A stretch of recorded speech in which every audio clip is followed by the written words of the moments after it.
Oh, how the fuck are you? Hello, good to see you. Good to see you. Good to see you. Did you fight in the war with those guys? No, they were too young. They were too young to fight with me. Hello. Welcome to the broadcast here on September 24th, 2025. 13 days after 9/11. Never forget. All right?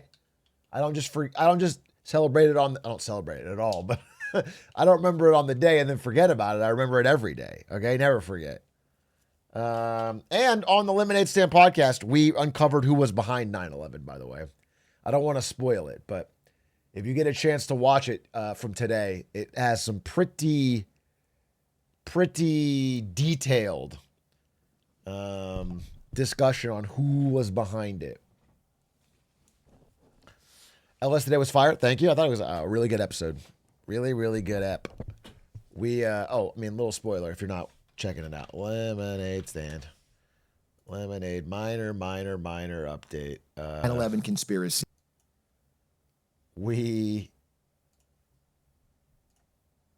I'm covering my own face. There's me smoking. We dressed like Charlie from Always Sunny. And we fucking broke down conspiracy theories throughout American history. We Pepe Sylvia'd it.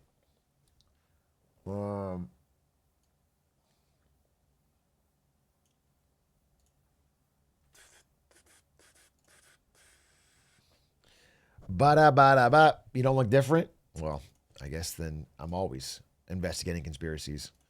I guess you caught me on that. Gentlemen, new conspiracy. Oh, sorry. Anywho, how the fuck are you doing? How are you Carol! My favorite is Mac's response. Charlie, not only do all of these people exist, but they have been asking for their mail nonstop.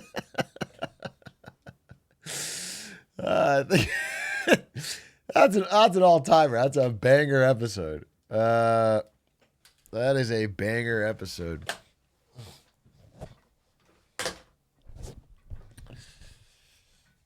Could you enable closed captions on your channel? No, Maggie's. Lud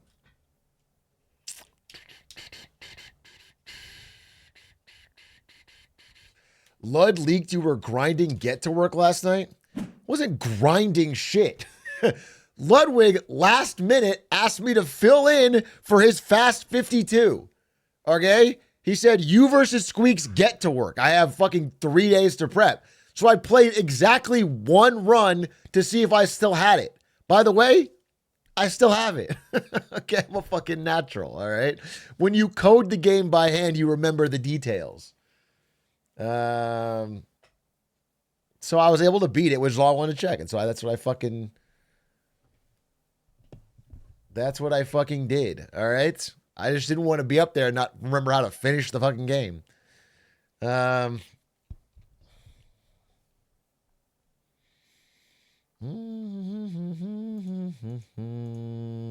Code. Sorry, why is this in quotes? Are you implying that I didn't hand code the entire game? Or what do you mean? I'm sorry. Because everyone else fully agrees that I did. So I feel like you are incorrect. Ban that guy? Good choice. It's an artisan video game. It's farm to table. As in I coded it on a farm and brought it straight to your table. Benny and the Jets, thank you for the tier 1 gifted.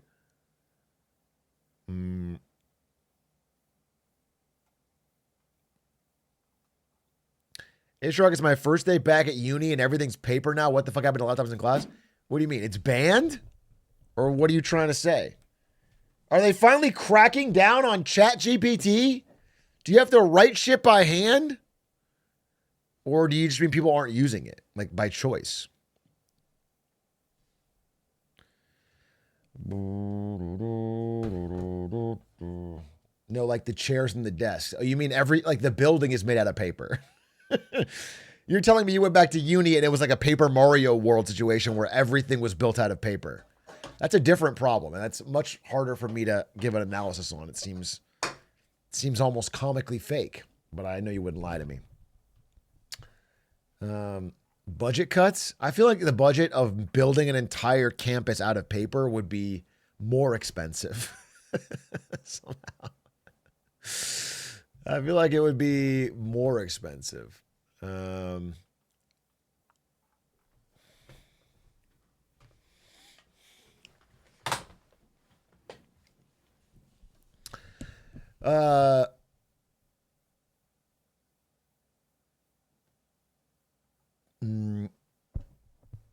What is paper if not thin wood? Are you trying to like make a wise point? Like, what is your point of saying that? You understand there's obviously a difference between paper and wood. Okay? So it's not... like, this sounds interesting when you type it, but when you're trying to build a building, you will notice the difference between paper and thin wood very quickly.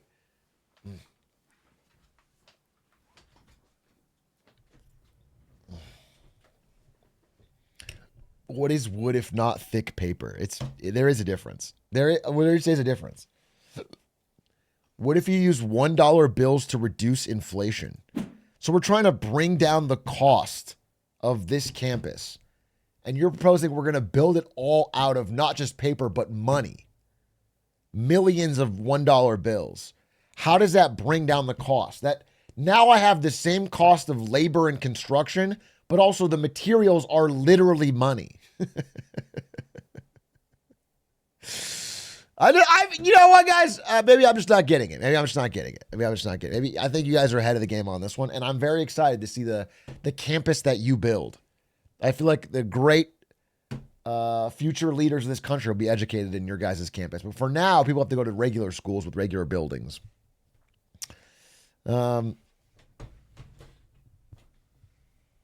H-Rock, stop worrying about paper buildings and start worrying about building paper. Sheesh.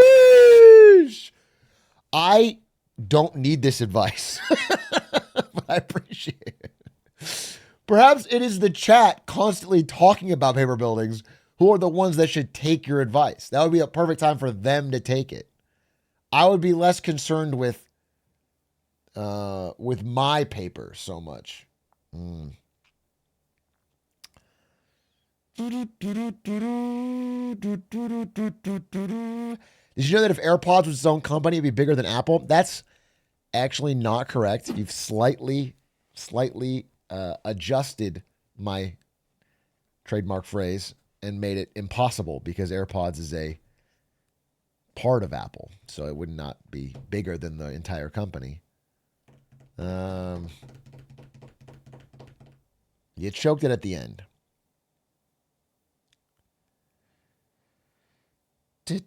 Apple shackles it. You're saying AirPods is the most innovative and incredible part of the company. And if Apple wasn't holding it back, it would be able to fly free and become the second most valuable company in the world, if not the first. That is a very interesting theory. I'm not gonna repeat it until I've verified it, but certainly worth inquiry. Maybe I'll work with Pablo Torre on that one. Apple is scared. What would they be scared of? What is their fear? Yo, I love the new episode of Lemonade Stand. Okay. Have you heard the JFK theory about the Secret Service being super hungover, so they gave the newest guy... You're telling me that the JFK theory is that one of the Secret Service was drunk, and so they accidentally shot him, and then they created the cover-up to protect this one guy's identity? To protect the newbie? I mean, it's not a good thing to do to accidentally shoot the president. I think it was a pretty bad moment in American history. But I guess it is kind of cool they didn't just throw the newbie under the bus for having an off day. if I have to find a silver lining, assuming that's all true, it's like, it is pretty cool. The Secret Service is like, hey, man, everybody makes mistakes. All right, we're not going to fucking crucify you over this one. You get one. If you do it again, we got a problem.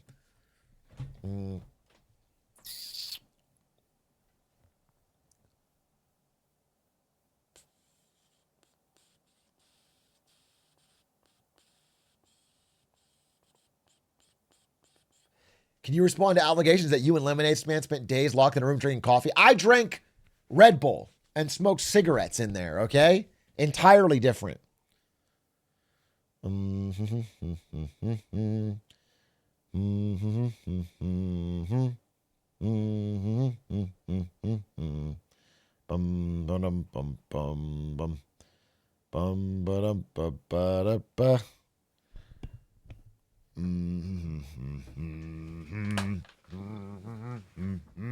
JFK faked his death and lives in Cuba.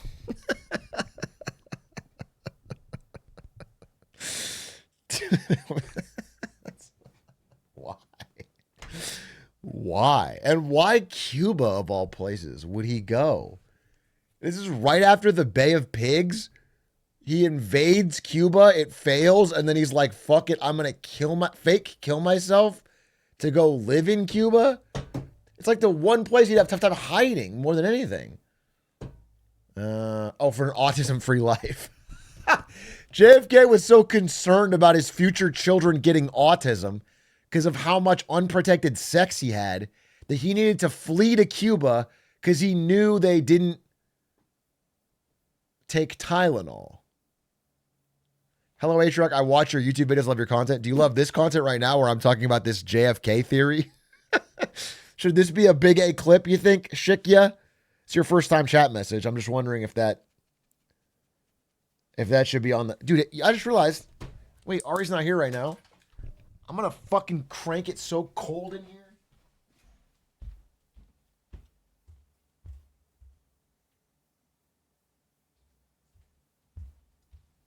Woo! Woo, baby! 67 degrees. 67 degrees. That's what we're talking about, dude. Oh, well.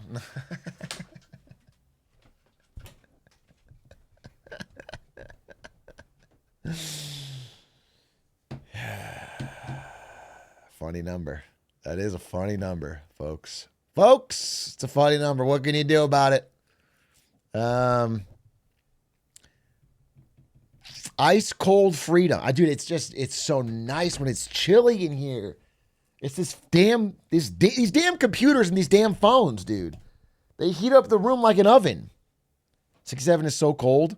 Yeah, but it has to kind of counterbalance the fact that this PC is hot. All right.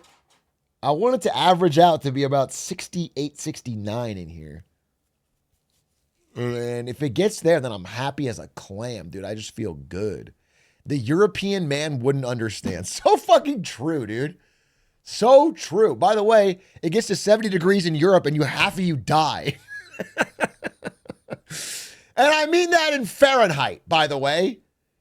The fucking brick ovens that you call houses in the UK boil you alive.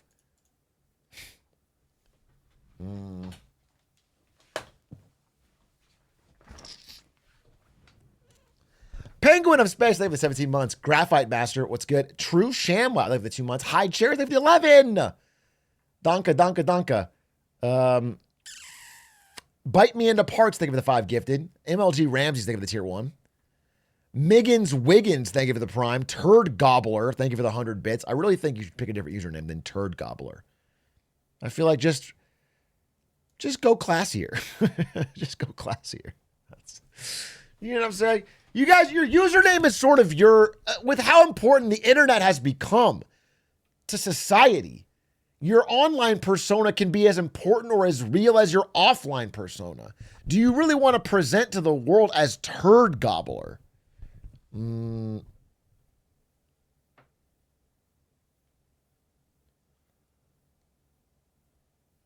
Everyone's spamming yep.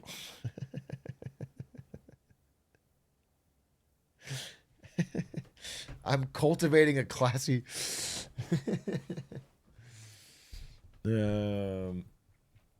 God forbid a man has hobbies. God does forbid that, I think. Someone should forbid it.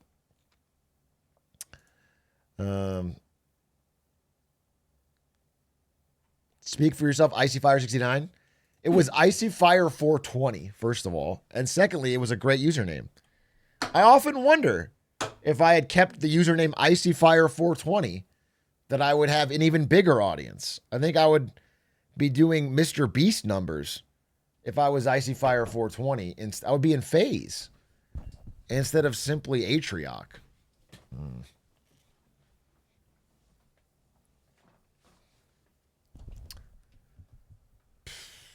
You'd be sued by George R.R. Martin? That would require him to do something. Actually, he probably would sue me to avoid writing a single page. He would sit down at his fucking PC, open blank document, Winds of Winter. He would start typing. It would be like SpongeBob in that episode, dude. He'd start writing the first sentence and then he'd need a distraction and he would go sue me. And bet on the Jets. The best part about boating school is, well, that's not the best part. The things I learned at boating school is, I think he got scared after the TV season was seen so poorly. Yeah, he should be. Yeah. Do you want me to defend him? No, he should be scared, bro. He should be scared. It was a bad ending, and it disgraced the end of his great series. And so now he's got to fix it up, but he didn't do that.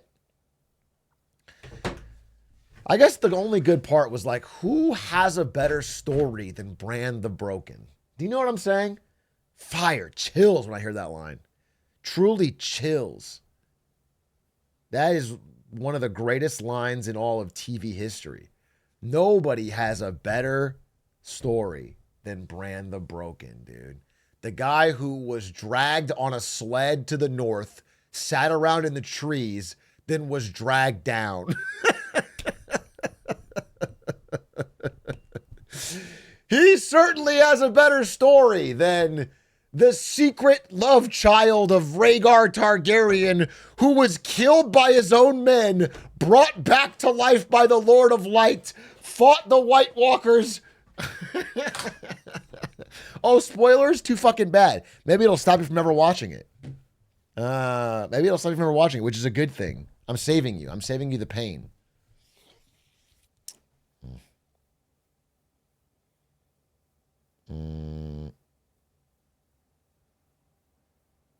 Opinions on the new iOS update? I don't use Apple.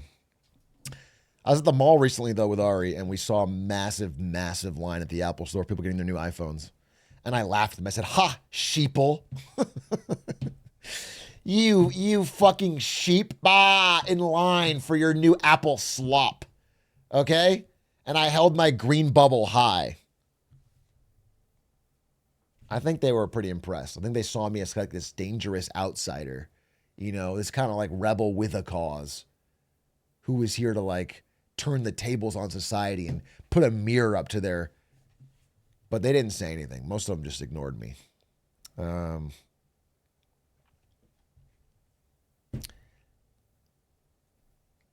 What phone do you have? I actually don't really use phones. I think phones are kind of lame. What I use is carrier pigeons. Always have, always will. So I just write my message down. I strap it onto that pigeon's leg and I send it off to where I need to go. And honestly, it is pretty good. Plus, it's a way more fun way to play Angry Birds. Way more fun. Way more tactile. Did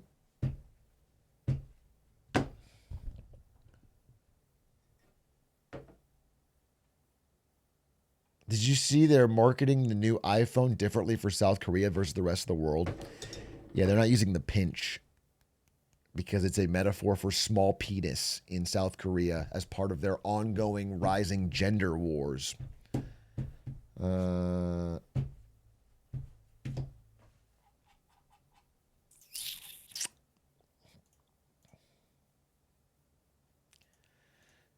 Bit of an incel problem. Jester, they were the 13 months. Much appreciated.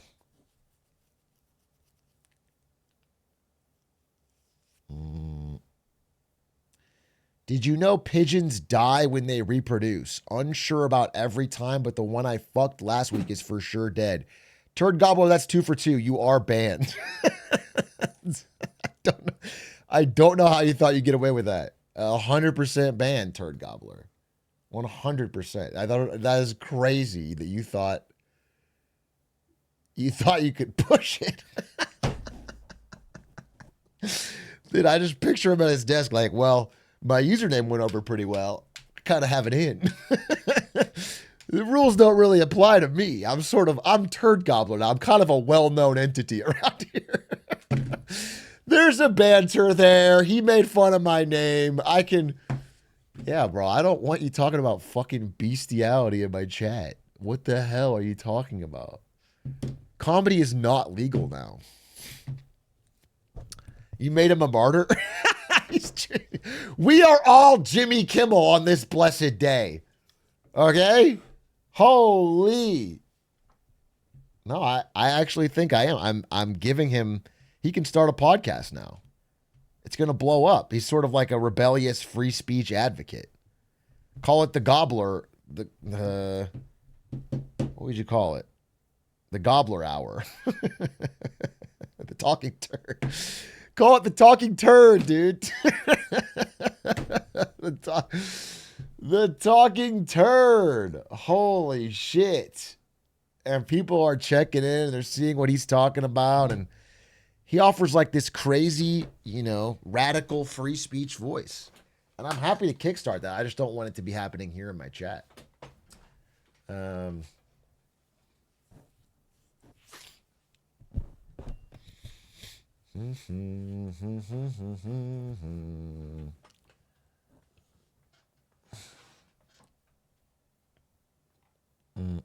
Just finished the latest lemonade stand. This is the first time chatter. With another crazy username, bro. Please, let's work on our usernames, folks. Let's work on our username. Here's an idea. For example, let's say your name's Jeff.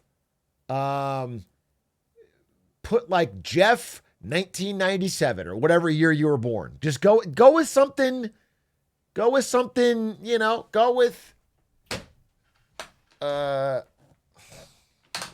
stop clicking on the weird ones. Well, I'm mostly clicking on this message.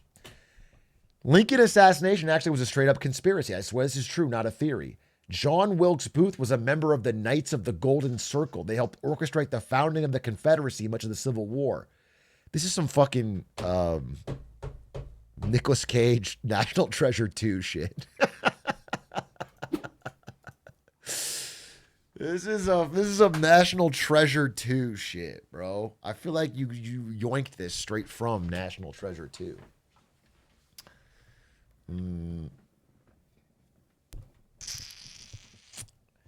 Bup, ba-dup, ba-dup, ba-dup, ba-dup, bup, ba-dup, ba-dup, ba-dup, ba-dup.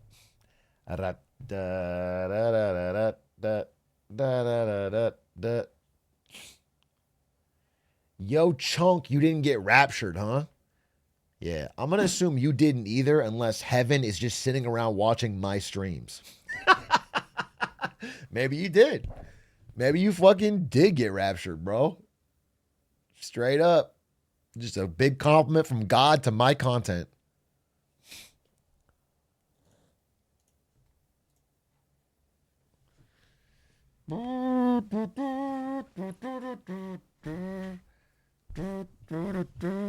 Big G got it projecting onto some clouds.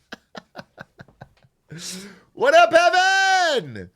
What up, Heaven? Good to see you. The nightly H-Rock broadcast is here, and it'll be going on forever.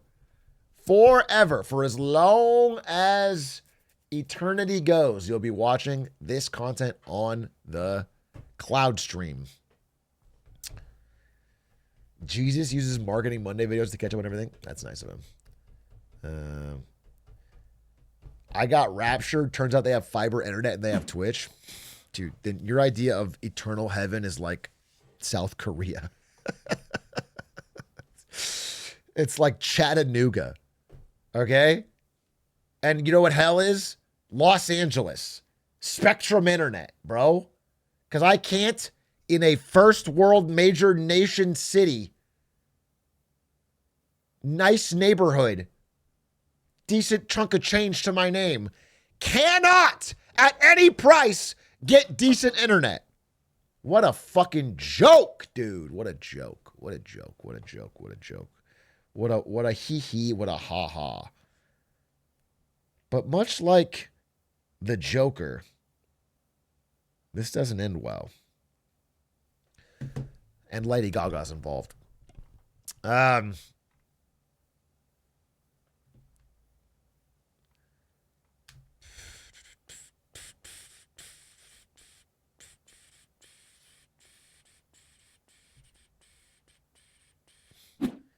Hey, finally caught a stream, so I'll touch mentioning again. I want to Dan Toomey's show in NYC and talk to him ever.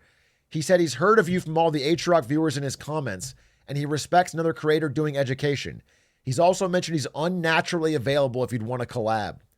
Not sure how realistic with the distance.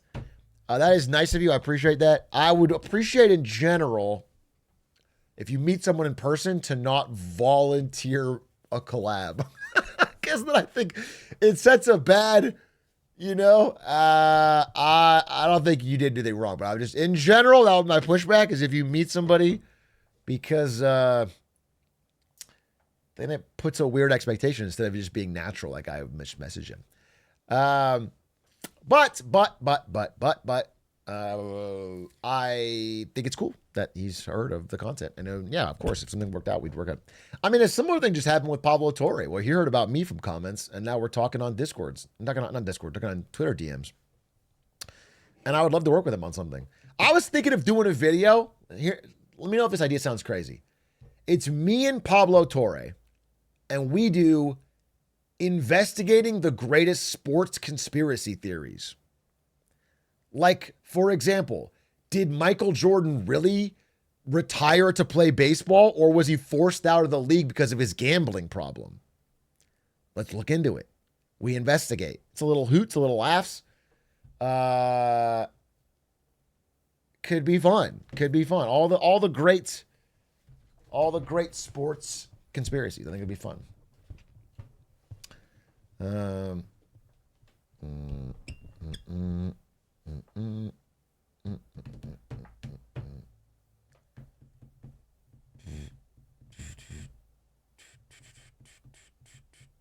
What if you investigate the Luka trade and get it rescinded? I'm not kidding. If me and Pablo Torre were working collaboratively on an investigation into the Luka trade, and I thought we were going to prove fraud and get it rescinded, I would murder Pablo Torre. And I would bury the evidence. I would be like, what's that show? Oh, Kevin Spacey show. Oh, what was it called? House of Cards. Dude, I would push him in front of a subway. I would House of Cards his ass to keep Luka on the team, dude.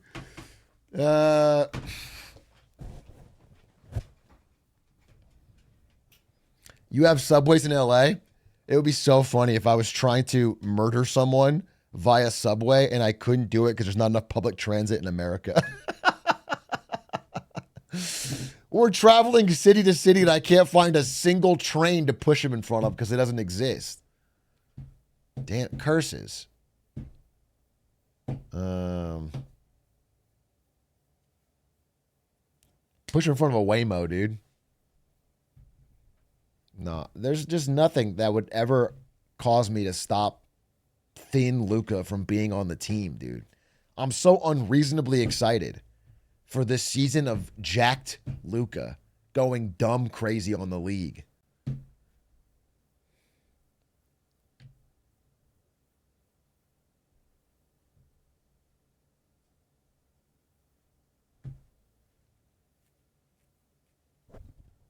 And to help make sure that it goes well for the Lakers, I am going to be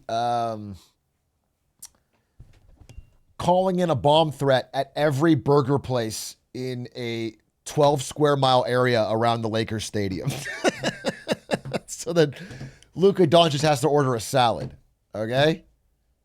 I'm going to be doing whatever I can. The Rockets fans did this with strip clubs. Is that real? They didn't do this. They got strip clubs shut down so the Rockets would play better.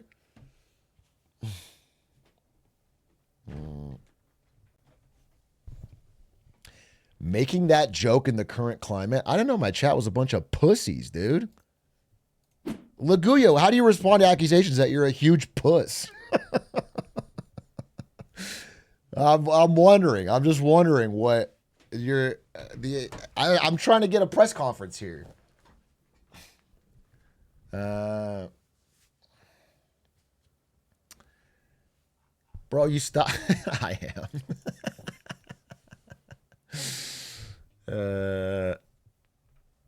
Did Luka get fat on purpose to be traded, then get fit out? This is conspiracy brain, dude. I realized how easy it is for people to get conspiracy brain when we were doing the conspiracy episode of Lemonade Stand. It's so easy once you have a conspiracy to just keep making every new fact fit that conspiracy. It's actually not hard at all. No matter what somebody throws at you, whether it's a study or a counterpiece of evidence, it all fits in. They faked that study obviously to hide the truth. It's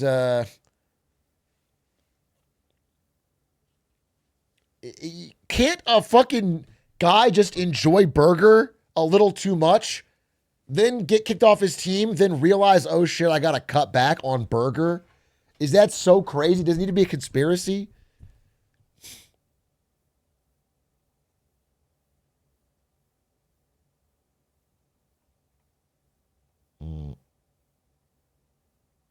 Dude, I loved your AoE 2 video. The editor did a fantastic job on that. Please never thank my editors. They don't like it. They want all praise to be directed only at the content creator. My editors do it for the love of the game. I don't pay them, and we don't praise them. I think they prefer it that way. It's kind of like a. Oh no, he did a great. Eric did a fantastic job, and thanks for saying that. The vibe of the bros was hilarious. Any plans to do more? I am not doing another Bros vs. Pros AoE 2. No, I am not. And I don't even know if I will play it consistently again because it takes a lot of time and effort. However, I am working on a AoE 2 project where I am explaining and breaking down with interviews the greatest single match of Age of Empires 2 competitive ever played.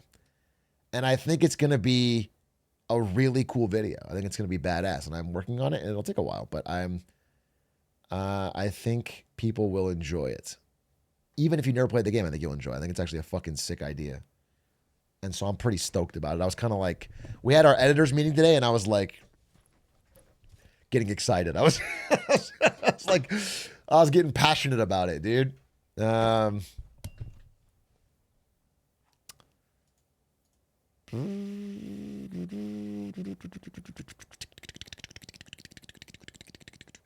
If you've made so much money off NVIDIA, how come I've never seen you post a money spread pic? Bro, I know that I got 2 guns here, but no one can lift all that gold. Okay? You money spread with fiat. That's your fucking problem, bro. My money spread looked like Fort Knox.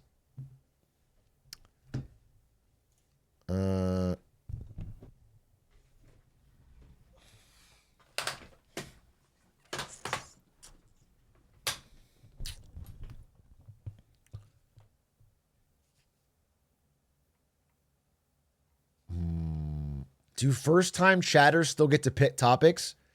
Yeah, but you're recommending a video, which it does not count. Absolutely does not count.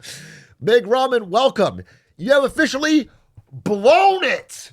Woo, woo, woo. This is the Blown It Award. Somebody wasted their first message recommending a video, which you cannot do. Lost, tossed it into the dirt. Okay? Now, on Saturday, it might have worked. I just scared off another first-time chatter. Sorry, no, I'm just not gonna watch a full video today. But I do appreciate your message, and if you bring it back on Saturday, I will. Because on Get Smarter Saturdays, we do watch YouTube videos.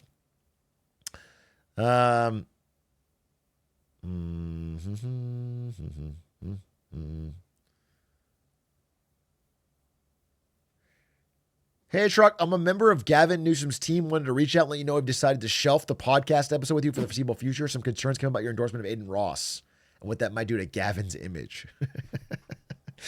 Okay, you're joking? I am wondering when it's going to be uploaded. It's now been, when do I record that? On Monday or Sunday? Saturday? Dude, it's been a few days. It's been a few days. Not everyone has an 8-ish. I know, I understand, but when's that going up? When's that going up?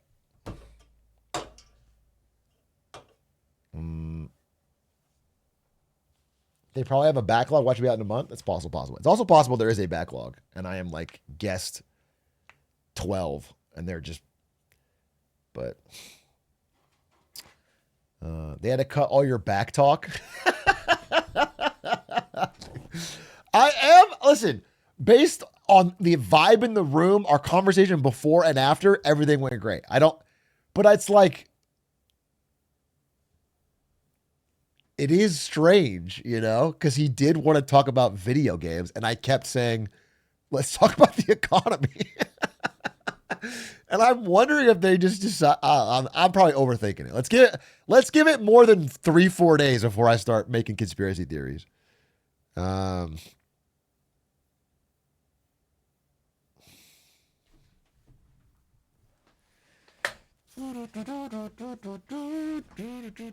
He was trying to vibe and chill, but you kept shoving him into work mode. That's facts. I mean, he just wanted to be my friend. I mean, the fact that I sort of jumped away from his question about Hitman World Records to talk about unemployment rates. It's like maybe I just fucked the vibe up, dude. Maybe he just wanted to talk about Hitman, bro.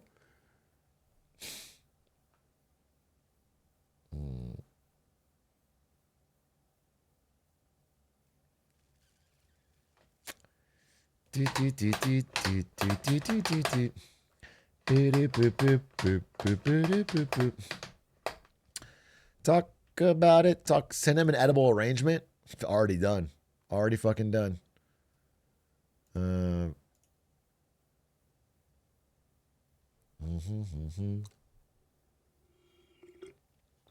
Where can we watch this interview? It'll be on Gavin Newsom's channel. This is Gavin Newsom, the podcast.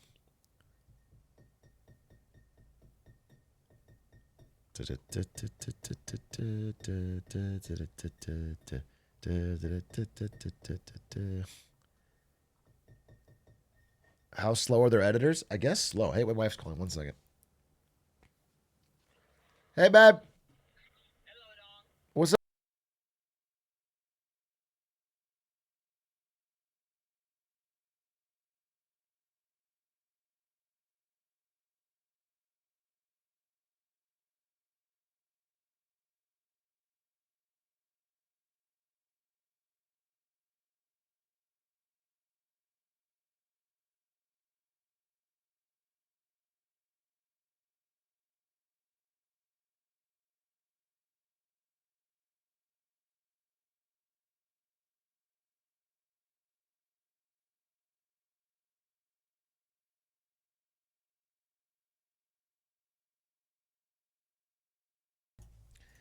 She says hi, chat.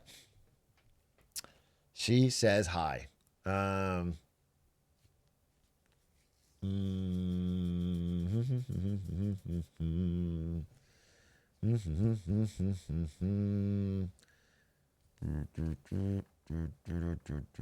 can read lips. H-Rock said bye to his wife. Holy fuck. Holy fuck. Is the Gavin Newsom thumbnail going to use H-Rock or Brandon, do you think? I don't know. I have no idea. He asked me before the interview, and I said, you can call me Brandon. I understand. Like, H-Rock doesn't feel right for someone who's not in the space. But then in the interview at the end, he said, thanks, Atrioc. So I don't know.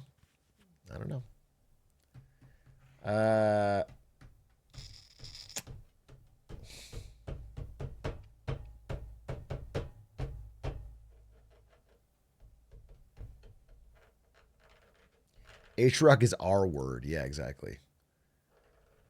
Does he know the Glizzy? He was dropping some deep cuts, but he didn't mention Glizzy Hands or Coffee Cow. I think he didn't want to scare me off. Clearly, he's a fan. Clearly, he's deep in the sauce. I just don't think he wanted to.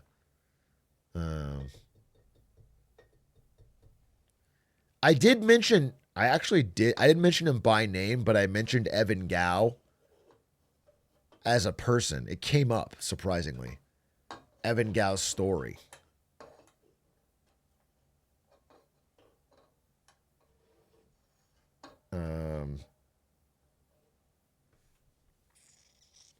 And he nodded knowingly.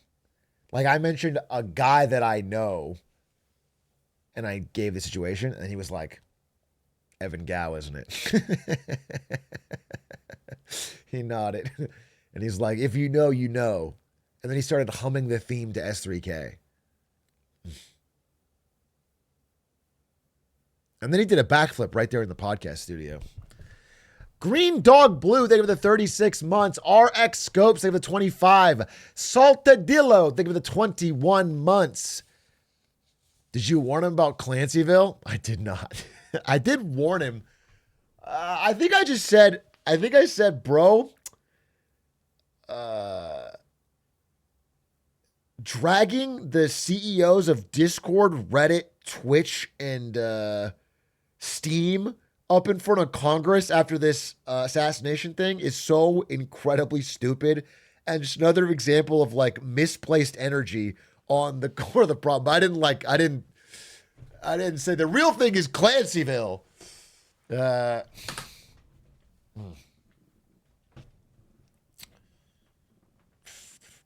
Although I was having trouble getting Steam to work today, and so I do think we need to fucking hold Gabe Newell's feet to the fire, literally.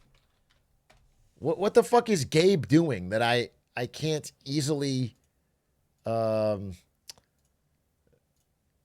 get controller support on Steam? What's the fucking Silksong controller issue is gonna punish someone? Exactly.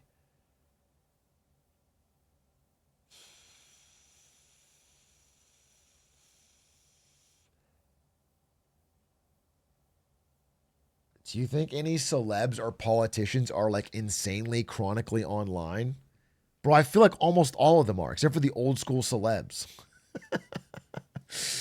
I feel like most major politicians now are way too fucking online.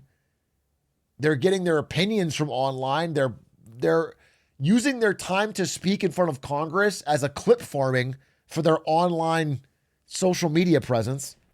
And then all younger celebs are terminally online, insanely online. The only ones that aren't are like Brad Pitt or like someone.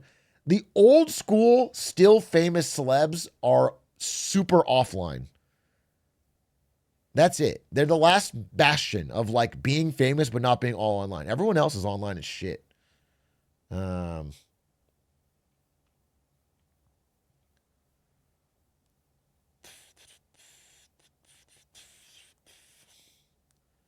Tom Cruise is super offline? Yeah, exactly. Tom Cruise is an example.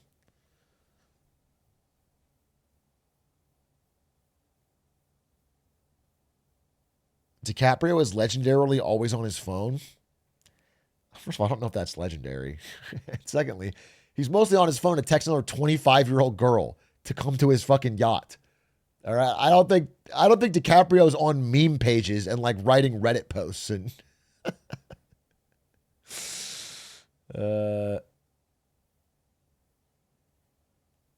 I am excited to see his new movie. I'm seeing DiCaprio's new movie in a triple date, actually. Not just a double, a triple date. Maybe this weekend on Sunday, maybe on Tuesday. Depends on how Fast 52 goes, if I decide to stay for Sunday. By the way, Fast 52 announcement. I'm racing Squeaks on Saturday. in Get to Work. And then after that, I'm going to be on the couch or the casting seat or whatever for a Spectacore's Hitman Trilogy run.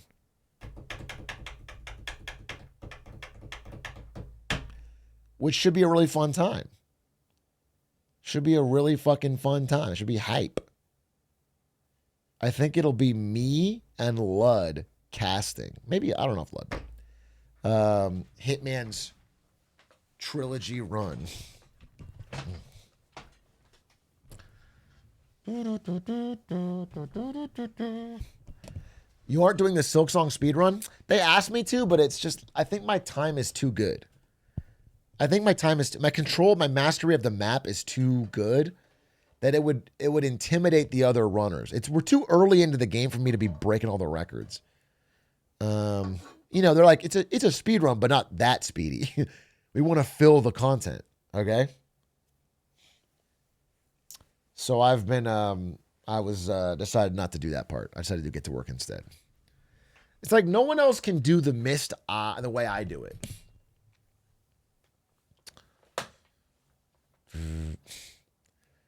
Did you see Hades 2 is the highest rated game this year? I did see that it got really crazy reviews. I saw that Hades 2 was getting some 10 out of 10s. I mean, some real bangers, which could be interesting. Certainly worth looking back into. I'm waiting for Ari to start playing it, and then maybe it'll inspire me to play it again. The higher than Silksong. I'm going to tell you this right now. I'm going to get it out of the way. This is my controversial take, but it's true. I think Silksong is the best game this year. However, I am so certain Silksong will not win the award. Or any Game of the Year awards, probably. And here's the reason. It's fucking hard. It's fucking hard. And I'm quite sure now. I'm not before it came out, I was already saying this, and now I'm saying it with 100% certainty. Silksong is not going to win. It's not going to win. It's not going to win, and it's because it is too hard for especially the people that decide this.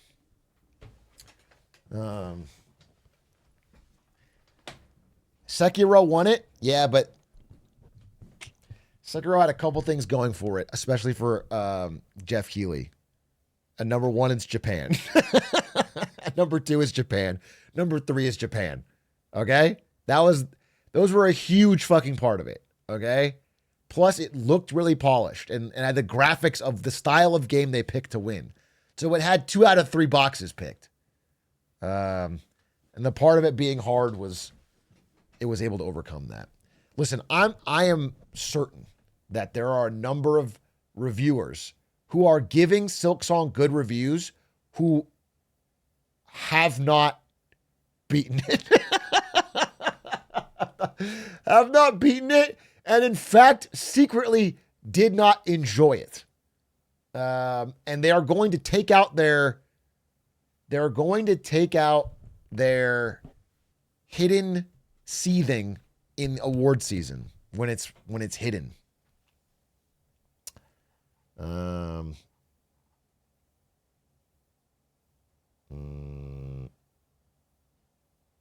Is Jeff like kind of rich or really rich? I'm sure Jeff Keighley's doing quite well for himself, but he also works. You know, it's like the guys that ran Evo. They basically work one day a year. He does way more, but you know, you have a few big events and then you're nothing in between. It's mostly just like planning. Didn't his dad own IMAX? I don't know. What the fuck you guys know about Jeff Keighley's dad? Where did that come up in your fucking...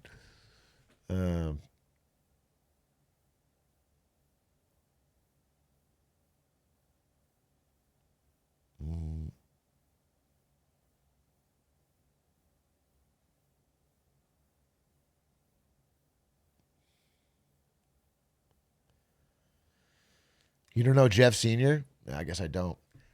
Listen, I'm just confident that Expedition 33 will win Game of the Year. I'm confident, and if it doesn't, it would be Hades 2. And it would not be Silk Song. Despite that fact that I personally believe Silk Song deserves it.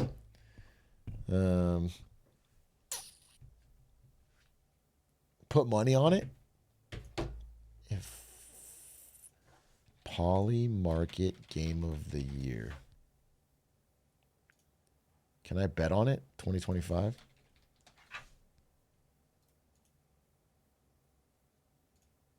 Is there a line somewhere?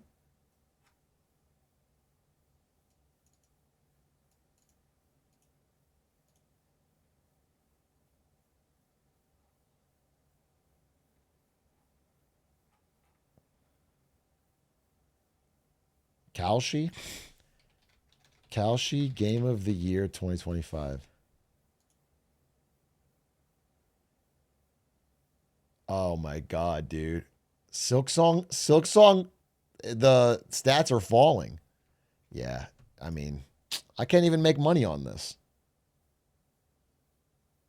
It's fucking, it's like 82% Expedition 33. Yeah, it's going to be this. Hades 2 basically tied with Silk Song. It's priced in, bro. It's priced in. No, Silk Song won't take it.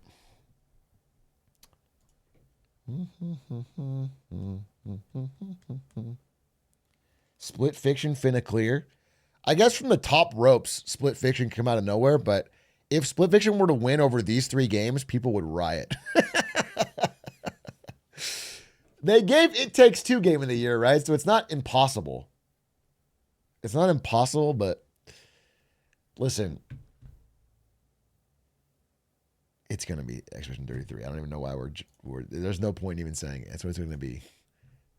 And Jeff, you know what they're going to do? I can already predict it. They're going to have they're going to have an orchestra up there and play the soundtrack from the game.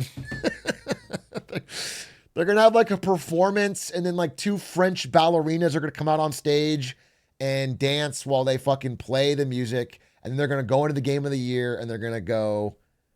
That's exactly what's going to happen. I'm going to bat chest so hard to that.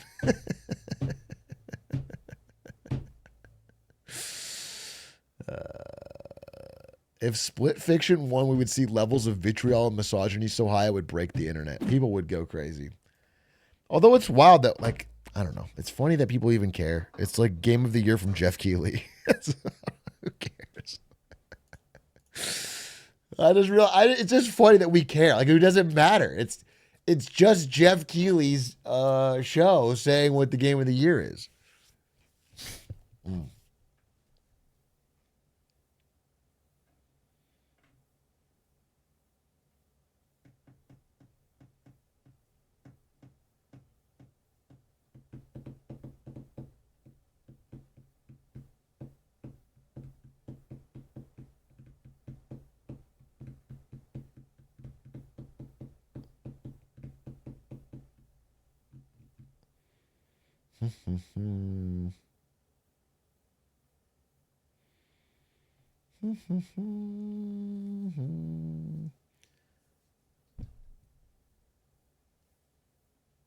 Thoughts? Oh.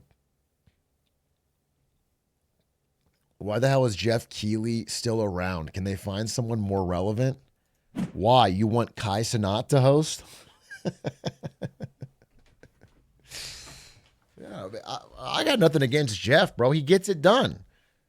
He gets all the trailers lined up and the announcements, and he makes the handshake deals and whatever. It's just more that it's just a show that's primarily a marketing vehicle, and you know that doesn't matter. Shouldn't change your enjoyment of the game.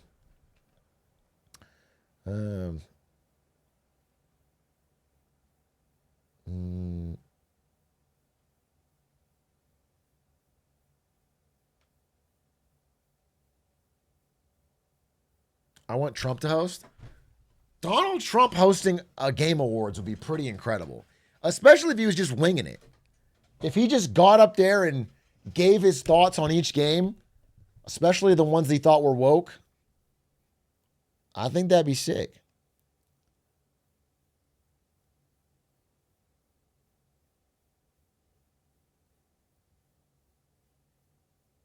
Asmongold would die of glee.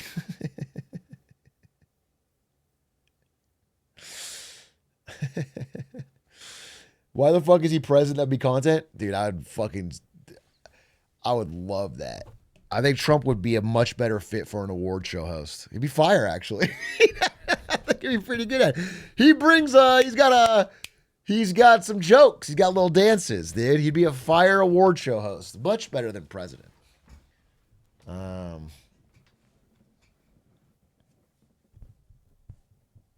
Do you think Jeff Keighley would be a good president? That's not what I said.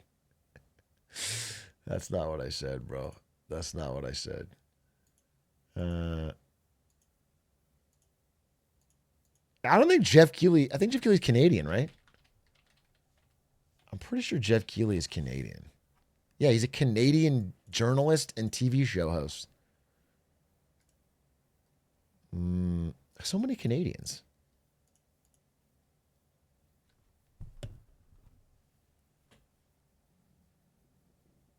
So is Ted Cruz. Is Ted Cruz Canadian?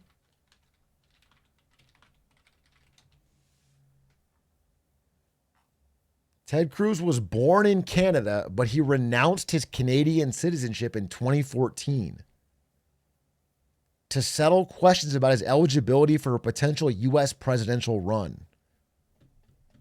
Insane. The most insane thing about that is that Ted Cruz thought he could run for president. 2014 was a different time, bro. The idea that Ted Cruz thought he could that he had the sauce for that.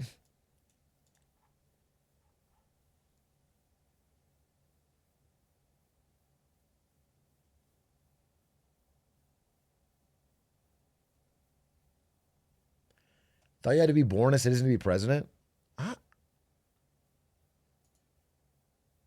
That's a good question. The U.S. Constitution says presidential candidates have to be natural-born citizens. But the Supreme Court has never weighed in on what that actually means for the definition.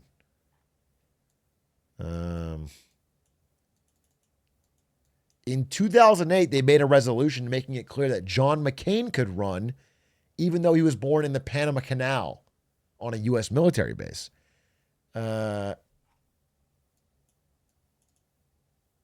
Barry Goldwater was born in Arizona when it wasn't a state of America, when it was a territory. Interesting. Ted Cruz argues that because his mother was born in America, he's a natural-born citizen. Is that how it works? Is that how it works? I don't know.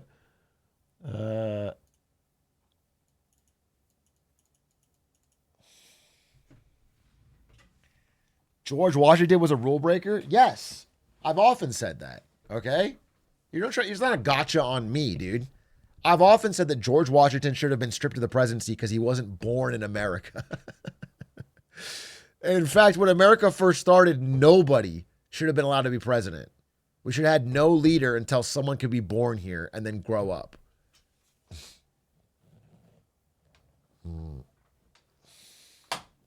We should have had a baby president.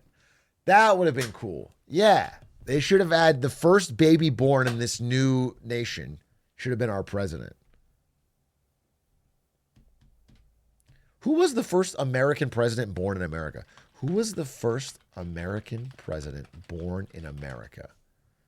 Martin Van Buren. The first one not who originally was a British subject. That's pretty crazy because that's our 8th president. He also looked like this. This is our first true-born American president. Damn, bro. He really set the tone. He really fucking set the tone, dude.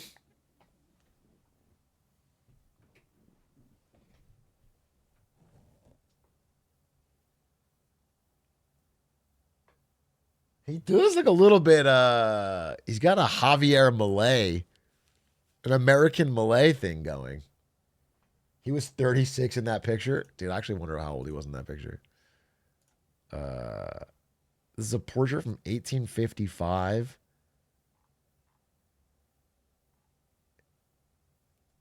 He was like 70. He's like actually fucking old as shit. Damn, he's only 5'6". The first president we elected was an old man who was 5'6". He's a short king. Damn, we didn't even discriminate. That's actually kind of base. Let's go, America. Not a king. A short. Well.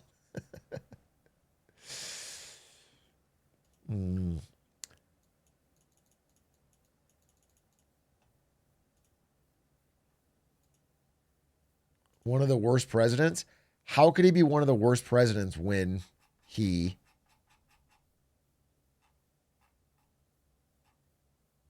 had border violence with Canada? How could he be one of the worst presidents if he died of pneumonia? Okay? How could he be one of the worst presidents if he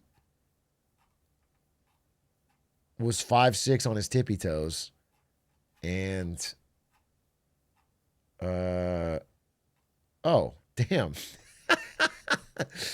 Dude, 2 months into his presidency, all the banks ran out of money. The Panic of 1837.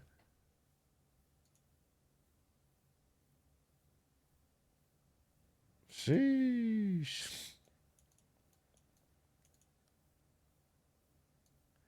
The panic was followed by a 5-year depression in which banks failed and unemployment reached record highs. That's tough, though, because clearly 2 months into his presidency, I don't think it was on him. It seems more like it was the outgoing Jackson presidency that then dumped a depression on his doorstep. I'm sure he had plenty of other things, but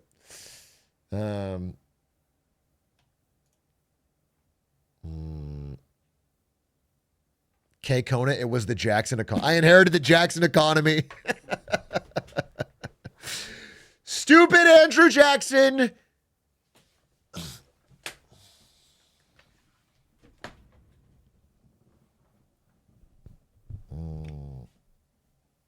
Sleepy Jack.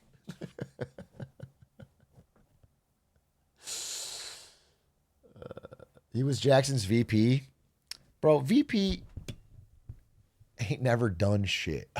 I'll keep it a buck, dude. VPs ain't never done shit. His whole country history. Outside of Dick Cheney, the president. President Cheney. Outside of President Cheney, it's been a pretty fake job. Lyndon B. Johnson, well, he wasn't VP when he did shit. He was president afterwards.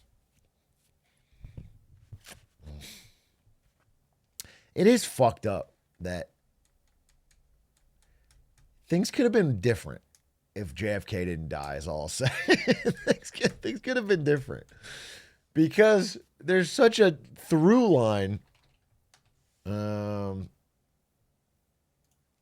know? You have JFK dying. JFK, he dies. So we get LBJ, who did do some good shit. I'm not a 100% LBJ hater. He had some great society programs. He had integration of schools. But we could have got LeBron James, which would have been better. But LBJ gets into Vietnam. And it's pretty clear that JFK was hard against that. Hard against Vietnam. And Vietnam has so much lingering damage. But most directly, Vietnam means we run out of money. We start running massive deficits for really the first time since World War II. And so we get off at 71, Nixon suspends gold backing for the US dollar. And then we start to get money printing and larger deficits. And we Then it also, the expansion of Vietnam leads to fucking a whole new wave of politics that is more about like, you know, much less focused on antitrust and economic justice and way more focused on just social justice. And so there's like a lot of backlash effects to the fact that we just couldn't let our president live. Well,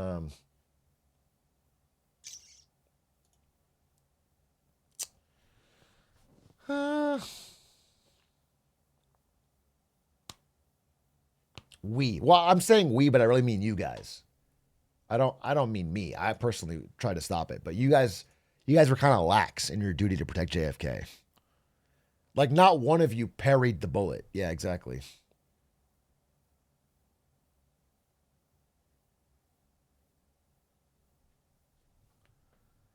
Mm.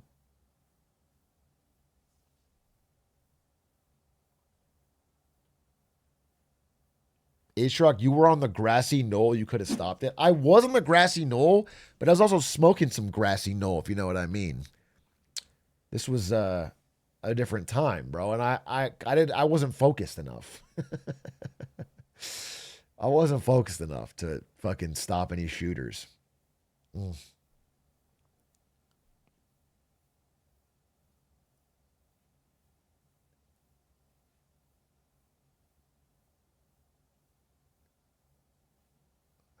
Grassy Noel was his dealer. Yeah, my dealer Noel sold me some grass. Bro saw the Zapruder film in theaters.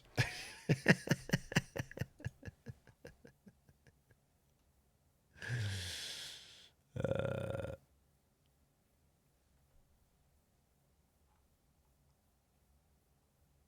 mm, the craziest thing is the JFK shooter meant to just graze his ear. JFK shooter was trying to set him up for a photo op, and they fucked it up. That's a tough one. That's a tough one to screw up. Um,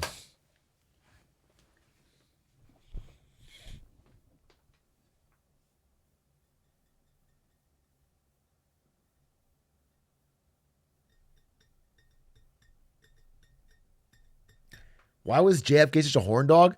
Dude, that's a good question. When I was doing the research for the Lemonade Stand conspiracy thing for JFK, he literally has a quote where he said, "I have to have sex every day or something, every few hours, or I get headaches."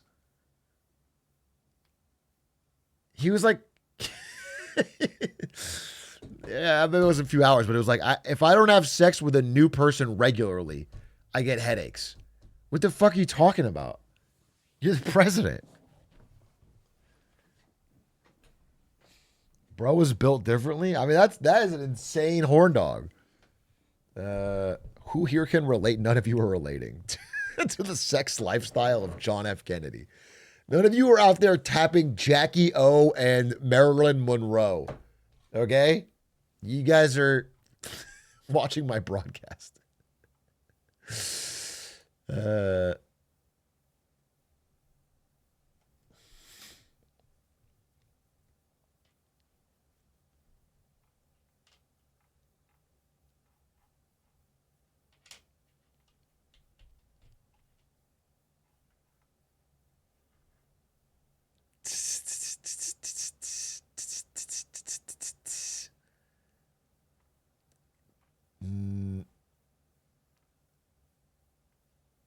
Did you know JFK was a mutant? Didn't they say that in one of the X-Men movies? They redo the JFK assassination and they show that he was a mutant the whole time or something. What an insane. I'm sure the Kennedy estate did not sign off on that. Having Magneto. That's so fucking crazy.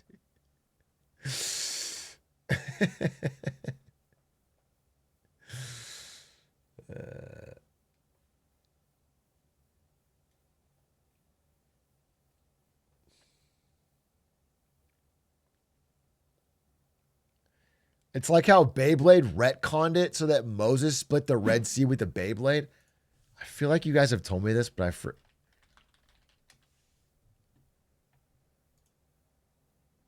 Huh? I think you're getting ahead of yourself. Yeah, your first plan should be getting by us! Though you call yourselves bladers, you don't know the real truth about Beyblading. There is a tremendous power hidden within bays. Since ancient times, the existence of bays can be found in moments throughout history. The power of Beyblades have been used to change the course of rivers and oceans. They have been used to defeat many armies and create. That's so peak. That is actually peak. That's actually art. Someone went for it on the animation team, dude. They went for it. They're not fucking around. We're going to say Moses let her rip across the Red Sea. Yeah. That's badass. That is badass.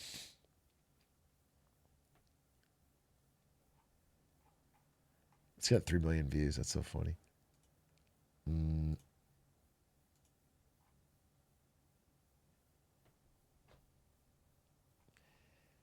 Hey, longtime viewer, first time chatter. Something like this. You are a extremely frequent chatter. You have thousands of messages and you've been subbed for 8 months. And following since 2023. So no, you don't get a first time chatter topic pick.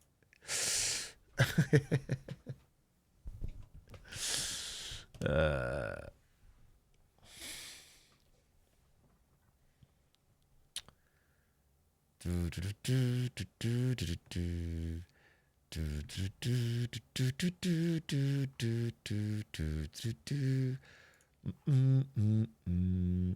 effect isn't an edit. I thought it was an edit. No, it's live, bro. We do it live around here.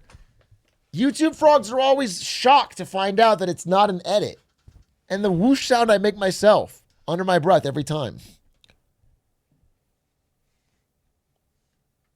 I wanted to talk about 2 things today. The first one, okay, let's talk about it because I want to hear you guys' thoughts. But first, I need to take a poll here. I need a poll. Who here actually is working a job right now? Be honest. I'll put my hand down because I'm streaming. Who here actually employed? Not this second, but you are currently employed. Okay? Okay, decent number of you. Not all of you, but a decent number of you. Then it is your opinion that I'm sort of looking for right now. I know that we have talked on the stream in the past about how everyone is cheating their way through college. In fact, I mentioned to Gavin Newsom directly that at every high school and every college in California, people are cheating on basically everything. All right? We've covered this. It's well established. Cheating is running rampant all throughout education. However, that's not what I'm talking about today. Harvard Business Review put out a study yesterday about how AI is not only infecting our school system, but it is now becoming a problem at work, where it is called work slop. Where it turns out AI is, for a lot of people, not making them more productive, but in fact, making them generate more, basically a Trojan horse of slop that pushes the actual work off onto someone else. I want to explain their thesis and I want to get your actual reactions to it. So here's the main idea, okay? AI is very good at putting quickly produced, seemingly polished output.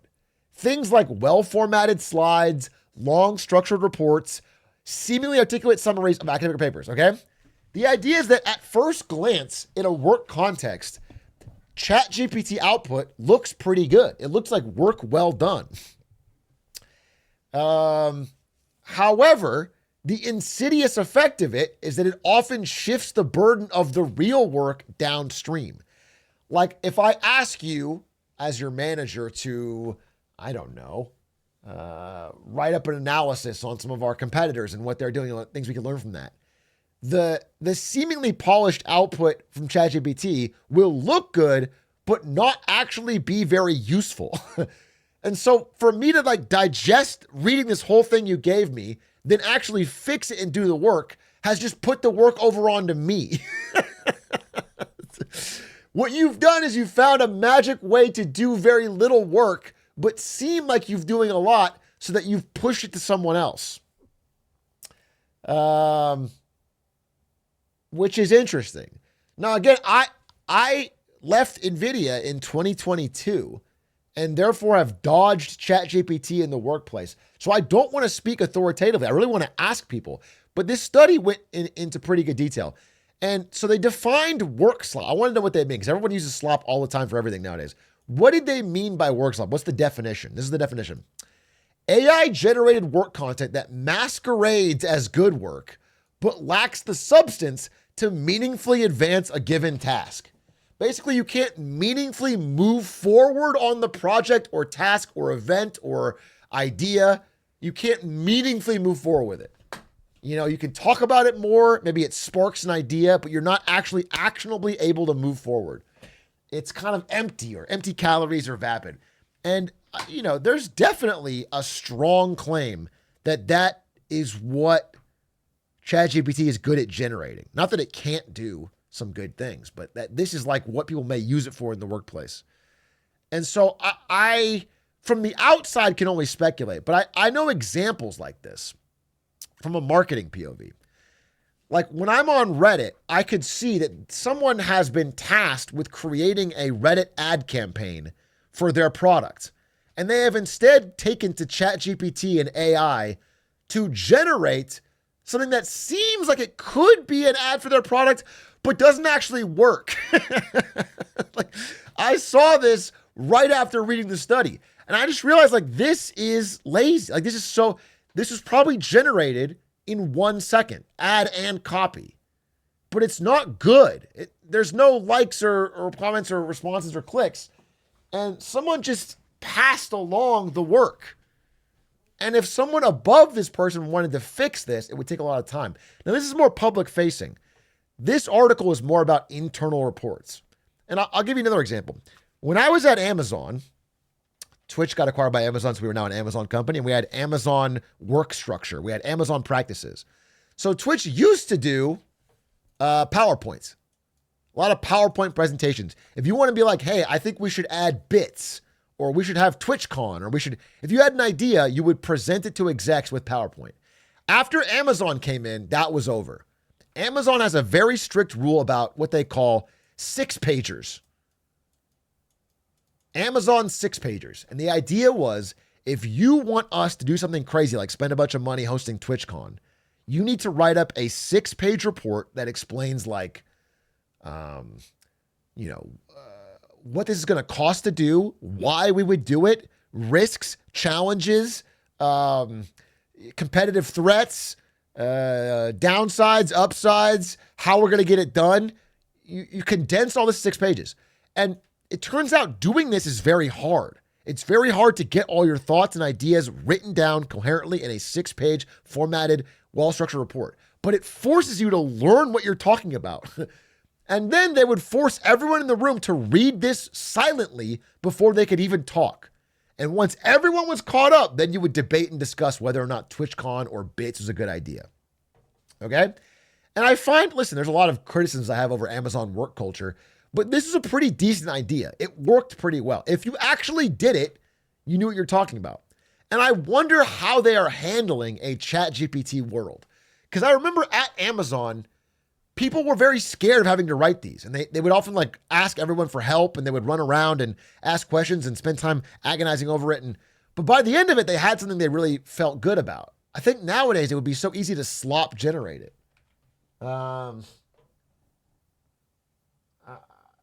It would be so much easier to slot. So I'm wondering, I would actually want to know from an Amazon employee how they're dealing with 6-pagers in an era of AI. But that's the first thing I thought of was like, I remember working, I was asked to review from Bobby Scar, his 6-pager about bits, okay? About launching bits. And it's like 6 pages about like, okay, streamers get donations through PayPal primarily. They prefer that because they get 100% cut. We have a chance to get a small slice of that market with bits for Twitch, but we need to offer streamers something, so we're going to give them a guarantee they can't get chargebacked on. Like, it goes through all the details so that when someone reads it, they understand the market, the context, why, where, when, what, how. I thought it was pretty good format, is all I'm saying. But if you could chat GPT it, it would be so much sloppier. And I don't think it would have the details that would come from actually living and breathing Twitch. I saw this one as another marketing example. For example, Shein auto-generated a model for this t-shirt that was Luigi Mangione.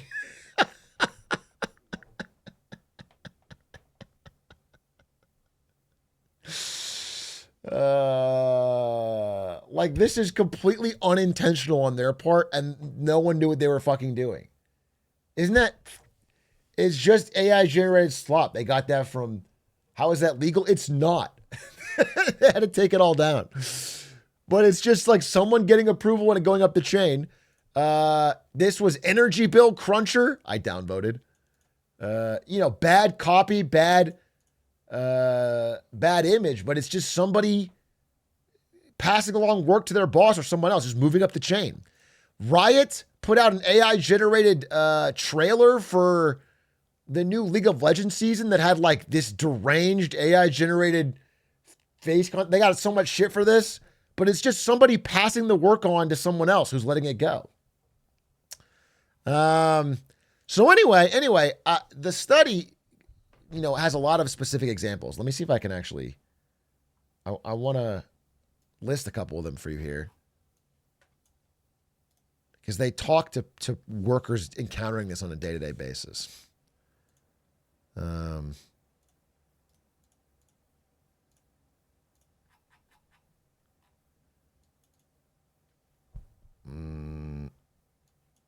So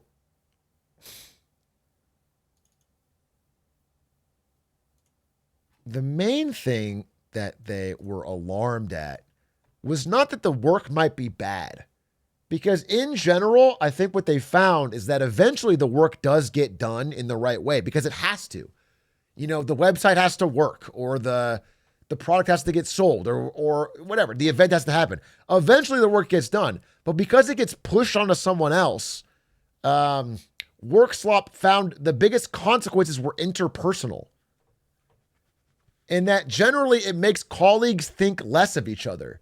And that when you received a low effort AI generated work from one of your colleagues, you rated them as less creative, less capable, less reliable, less trustworthy, and less intelligent. It just made you seem more, your coworkers thought of you more negatively. Which it seems like we're getting that reaction from the chat was that. But what's funny is, okay, so in the study, they mentioned that a lot of people said, yes, I agree. It makes my coworker, I hate when I receive it, but do I do it? Yeah, sometimes. It's just funny that many people who said yeah, I fucking hate when someone does it, also cop to the fact that they did do it when things like deadlines were bearing down on them or when they didn't feel like they had the mental energy to, which is interesting. And it is also worth noting that things like this don't, it could take a while for this to impact your job performance or career. People thinking less of you doesn't directly change your salary in the short term. And getting more free time back and being able to push the work onto someone else does help you out in the short term. So it's a tomato. You might take that risk, especially if you don't care about your coworkers or don't care much about the job. And as people report higher rates of burnout or higher rates of disengagement, I think the likelihood that they're going to give a shit about putting in the extra effort to make the work true, it's probably down. And the likelihood they're going to like just have the facsimile of decent work is up. So I just found it to be very interesting. I wonder if any of you have any thoughts or if you've seen this. Let's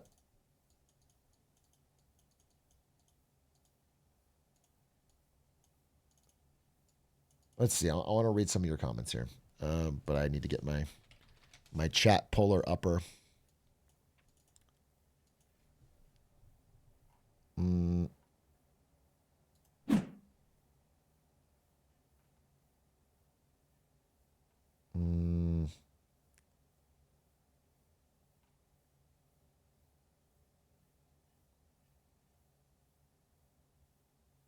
My coworker frequently uses GPT to make proposals to change things at work and print and leave them on our boss's desk.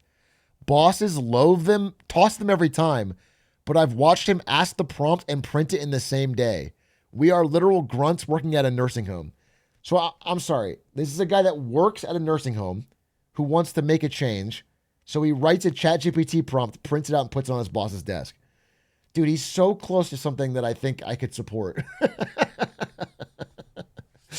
Because I do think, here's the thing, the guy working the grunt level job at the nursing home probably does have better ideas on how to fix things. There's probably some small process changes that can make everything run better. But I don't know that it's almost like the way ChatGPT writes it causes you to tune out. As a software dev, it's so annoying to see obvious AI slop in code reviews. Do you mean in the code itself, or people are writing reviews? Like they're reviewing someone else's code with AI and it's giving it marks. Like in the comments.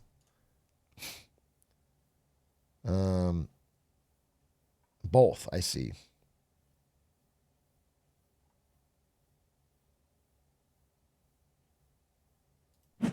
As someone who works at a bar, I didn't think I'd run into people using this, but now one of my managers that everyone already hated has started using it, and it's fucking simple things up like creating drink recipes that don't exist or menus with food we don't have. He's getting ChatGPT to pre-write a menu that is food you don't have. That's a fucking amazing, dude. But that's a perfect example, actually. That's a perfect example because that is just creating work down. Like that has not done any work. It is all the exaggerated motion of work and progress, but nothing has happened. You've just made someone else to clean up your mess.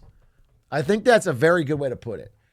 Now, I think it's worth saying, and the article points it out as well, and I've seen this in my examples, if you've written something and ChatGPT is giving you, I don't know, tweaks or ideations or polish, that can still work because there's a core plan or through line that hits the real world that you've made. But when it generates it from scratch, it will just not track to something that can actually be done in the real world.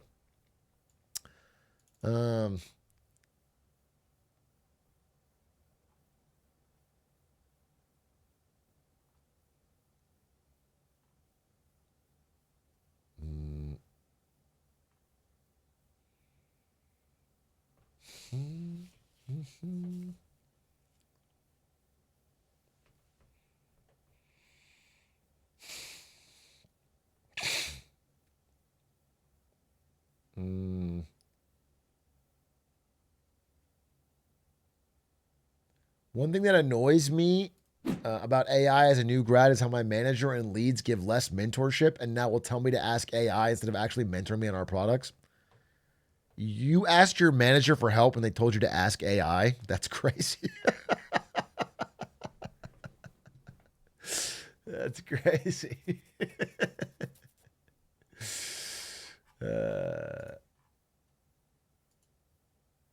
A lot of you say that? Bro, same happens to me too. That's just a bad manager.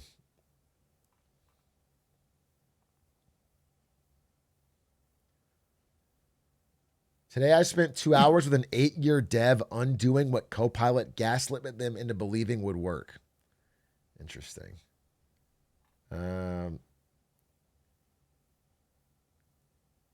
We have a new manager who's like 3 bands above me who introduced herself with a Copilot generated intro that was laden with emojis, M dashes, and pointless lists. People I've spoken with are not at all fond of her. A horrible first impression for a team dealing with AI slop answers shoveled down to us that never work. Yeah.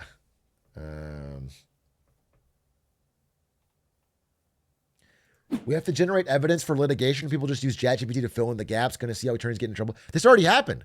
Attorneys did get into trouble. A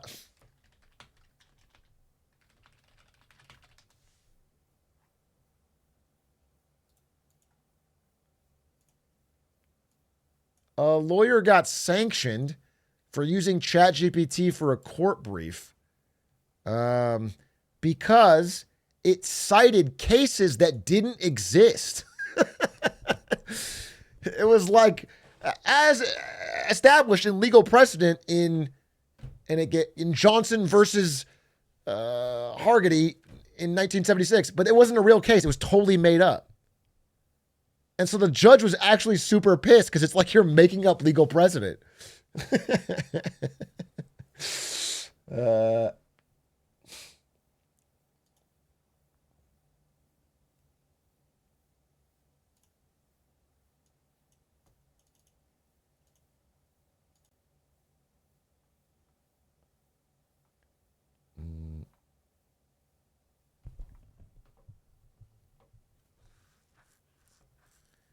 I think a big thing that AI is doing is making bad workers a bigger problem because it now takes more effort to identify and undo the shit that comes out and doesn't work.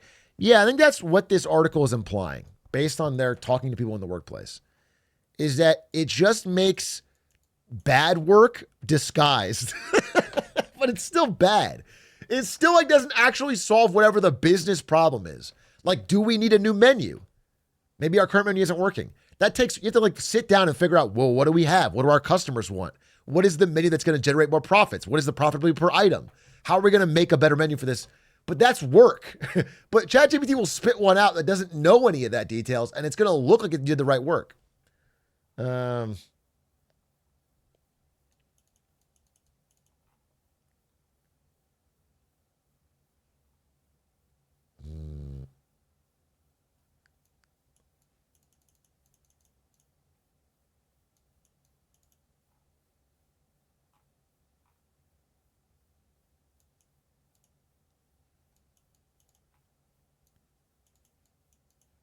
Interesting.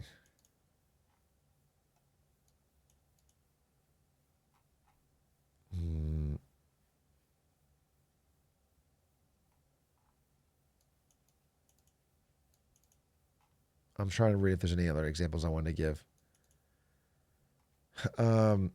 One individual contributor in finance described the impact of receiving work that was AI generated. It created a situation where I had to decide whether I would rewrite it myself, make the employee rewrite it, or just call it good enough and sigh and move on. A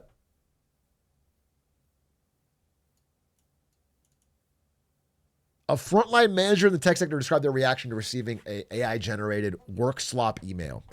It was confusing to understand what was actually going on in the email and what he actually meant to say. It took an hour and 2 of our time just to congregate everybody and repeat the information in a clear and concise way. That's so funny.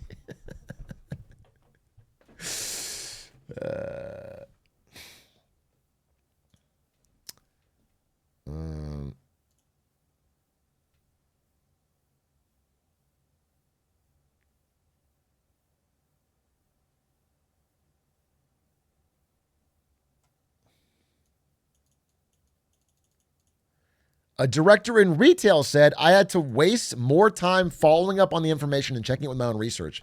Then I had to waste even more time setting up meetings with our supervisors to address the issue. Then I had to waste more time redoing the work myself. Yeah, that's the example. Although kind of base, really. So if you're not director level employee, you can push all your work onto your director. They get paid more. They do it anyway. Make them do it. This is genius.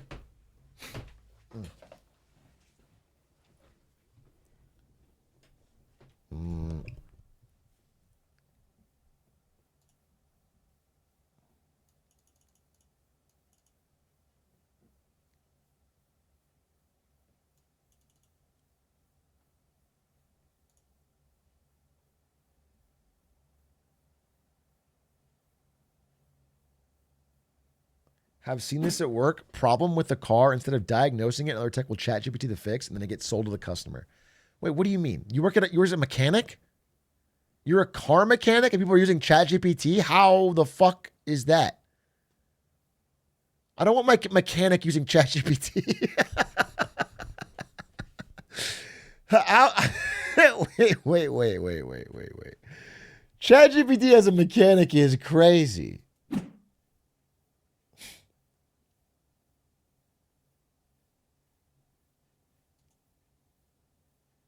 How to fix car?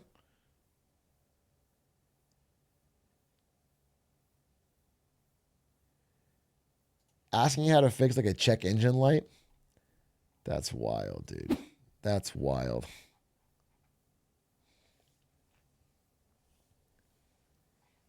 I'm a massage therapist and people do this for muscles. I'm not kidding. Well, actually, one of the things, it wasn't in this article, but it was tangentially related, it's not work slop from coworkers. It's like doctors having patients come in, having self-diagnosed with ChatGPT and handing them a printout of like 7 pages of ChatGPT.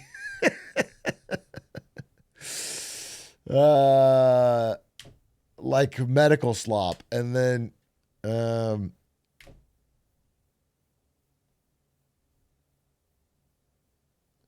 yeah, I think that's the same as Dr. Google.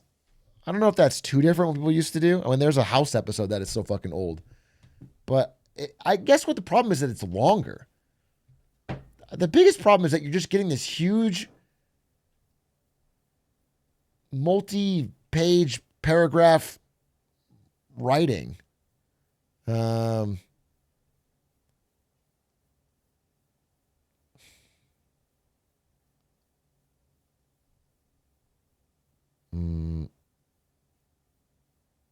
Just ask AI to summarize it. Based.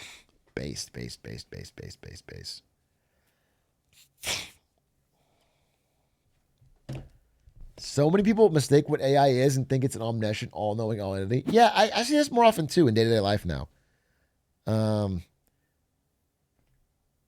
It's not that it can't be useful, because it can. I've used it on many situations, but they treat it like it's like a super smart god and not like a trained on Reddit, Wikipedia, and the internet.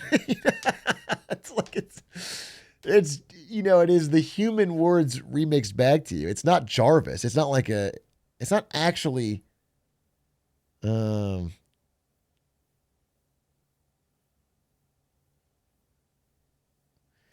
asking about stock tips are the most insane. But I guess it worked for Doug and Ocugen, so maybe it's genius. The idea that it has some powerful stock knowledge is fucking insane. It's just...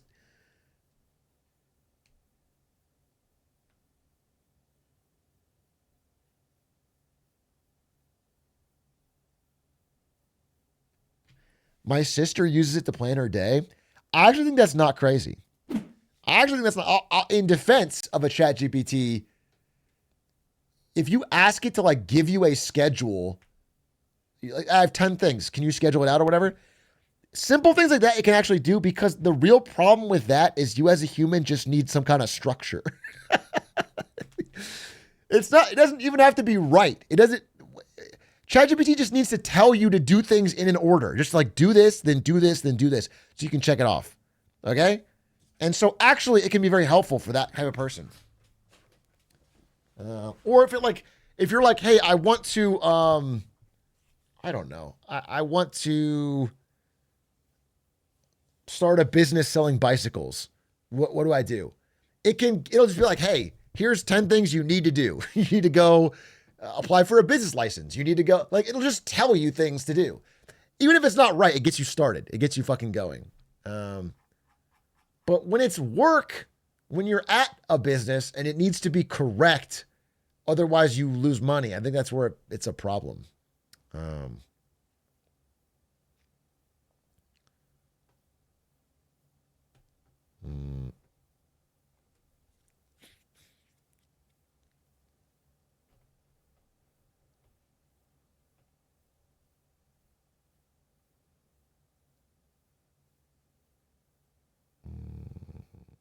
Yeah, I think it's bad at the final product, at least currently in its current state.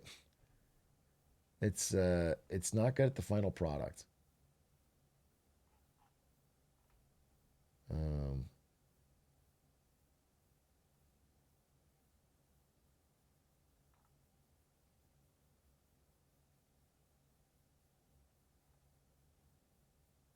I just got invited to a work AI training called Straight Outta Prompton.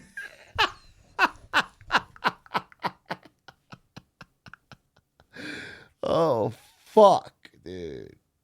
Oh, fuck. That's awesome. That's like fucking Silicon Valley parody level. That's awesome.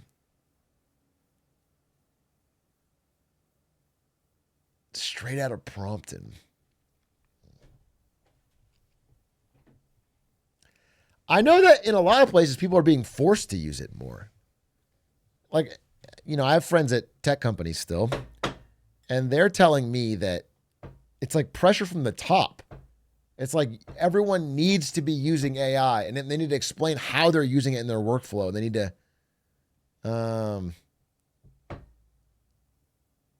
like Microsoft is big about this, is my understanding.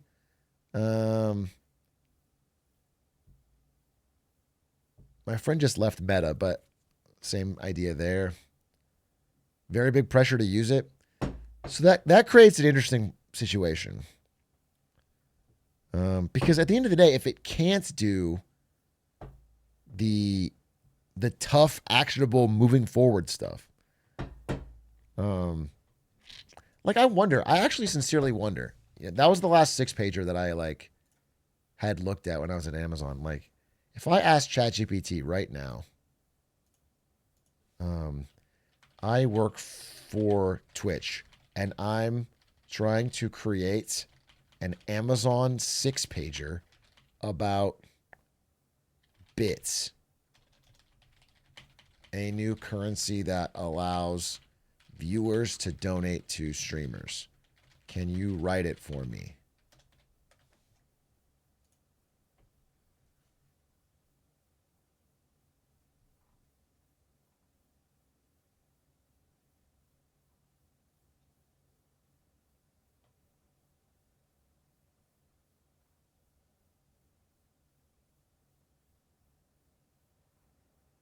The problem is Bits is already out, so it's actually just telling me what Bits currently are.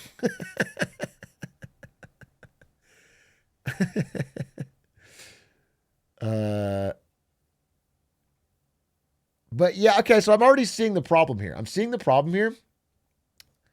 So here's the problem. Like, it's generating numbers that there's no veracity to. Like, it's giving me like year one targets of payouts that it has no idea whether or not it's true. And the real work of this project, like, if I'm an executive and I assigned you to do this task and you come back to me with these numbers are how I determine whether or not it's worth spending the money and the time and the engineering talent to make this happen. But these numbers aren't based in anything.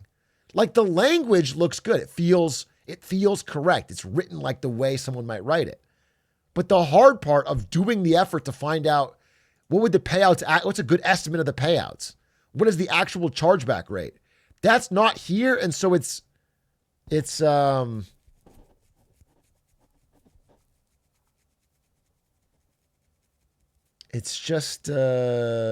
worse.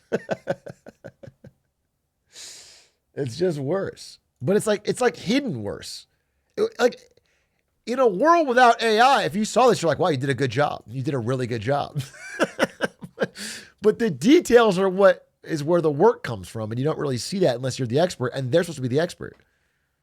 It's good for scaffolding. Yeah, you could use it for scaffolding. Easy. You could fill this out. That's not the problem. The problem is the scaffolding part was never the hard part. For some people, it helps to have structure, and that's fine.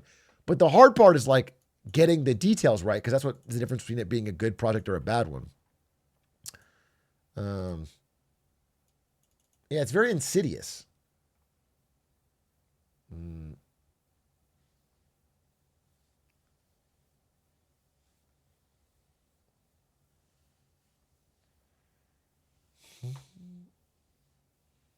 How is it different from tools people can use like Wikipedia? For school cheating, not that different, I guess. But for work, Wikipedia would not be very helpful. I can't imagine a work situation where I was asked to write a report on something or like come up with a proposal where I could just copy Wikipedia. Whereas ChatGPT can write me any proposal that I want. Just the details won't be right. It won't be correct on like what actually helps the business.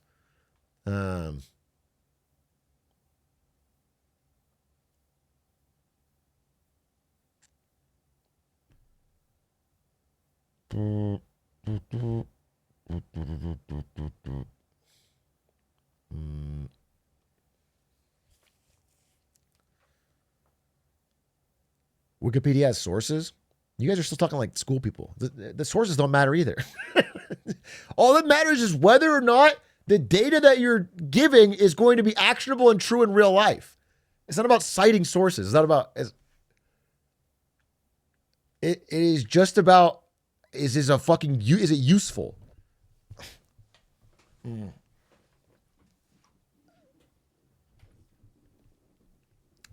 I've never seen anyone in a workplace care about like citing sources.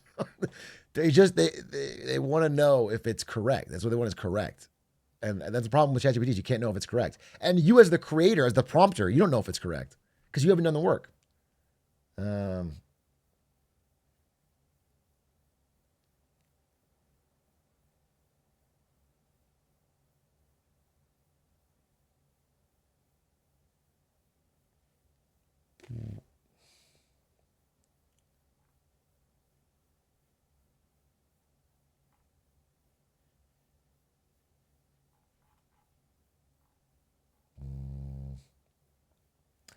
I had a student drop my class because I didn't allow AI use.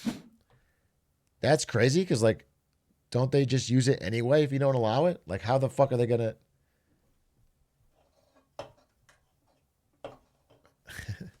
The whole point of AI's insidious use is that they can just use it anyway. They can tell it to write like they can tell it to like, they like, hey, write my essay like a college student, include mistakes, and then take their B+. You know? I'm surprised. The biggest thing I see is it's nearly impossible to prove. Although so again, this is an our teachers thing, but the most fun way they prove it is just by asking the student to explain what they wrote. You see these every now and then, and like the student literally folds instantly. Like if you accuse them of cheating, they will defend it to the death. I didn't cheat. I wrote it myself. But if you ask them to just explain the thing they wrote, they always fold because it becomes too obvious. Like there's no way I wrote this because, I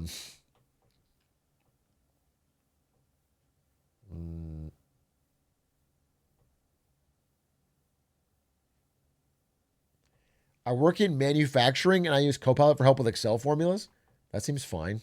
That seems fine.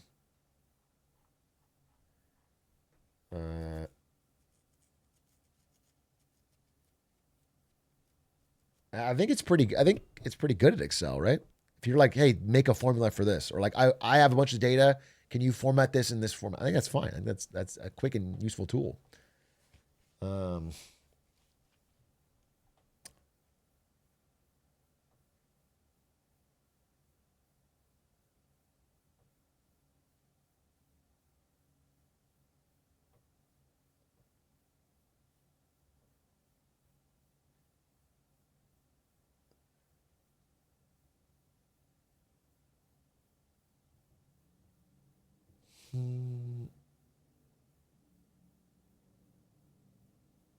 Oh, wait, I had one thing I want to say. I'll end this discussion on one thing. I'll end this discussion on one thing. Without leaking the person or the company. But I was at a Magic event recently, Magic the Gathering. It's like all these people working in gaming and esports and tech. Okay. And I was playing Magic. This is the new Spider-Man set. And one of the people was telling our little group about how an employee had been tasked at their company with doing the copywriting, writing the marketing copy for a new I'll say game for a new game. And it's on their website and it's on their press release and it's on their announcement. Okay. And that person wrote it with ChatGPT and they published it and then immediately took it down because they found out that they had gotten the lore wrong. Like ChatGPT had just created a fake story. Like it changed the story. And they said that the senior manager, like one of the executives, had basically yelled at this employee and said that, hey, if you do something like this and it's stuff that it should be copyrightable, but it's generated by AI, you can't copyright it. And you are at risk of voiding our copyright over these characters and trademarks. And if you void our copyright, you will get fired. Like there will be there's too much money at stake for you to do that. And so, or sued. Yeah, whatever. So, but it's a true story. It's a true story that just happened. Like it's happening in the real world. And this is like for a pretty big rollout. I don't want to say more to get anybody in trouble, but this is for a pretty big rollout. And so like this is happening. This work slop stuff is happening. I don't know if I have any deeper thoughts on it than that, but I thought it was interesting. Let me know if you have your own thoughts here on Twitch and in the comments below.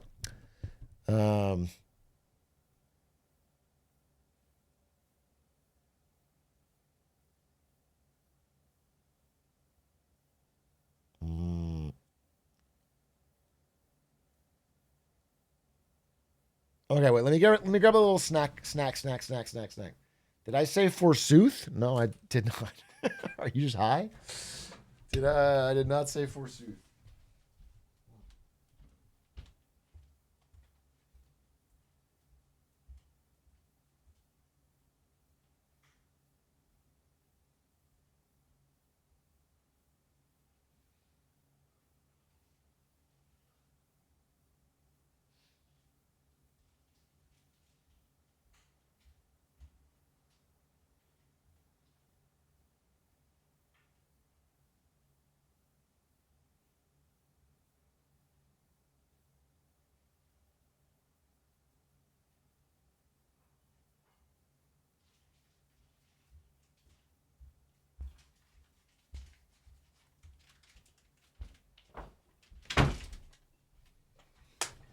Okay.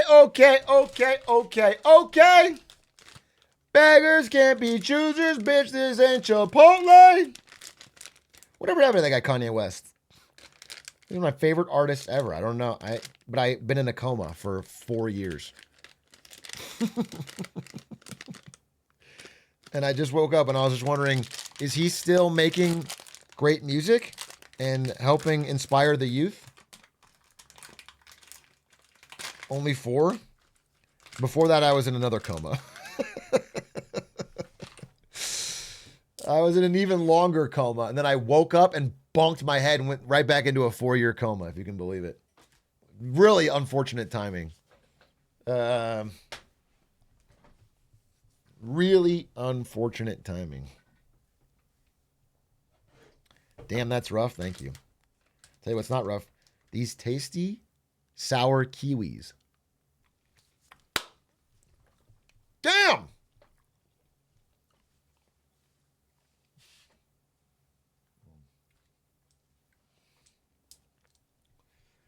Isn't his entire empire being stolen by his barber? I don't think so. I thought he was like hooked on nitrous oxide and it was his dentist. I don't think his barber's taking it all away. But even that, I don't think is taking his whole empire. I think he's just self-immolating the value of his business ventures and giving a bunch of money to this dentist. I don't think the dentist is getting ownership of Yeezy.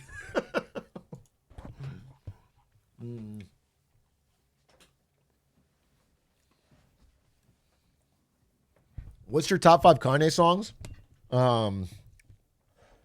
What's that song where it's him and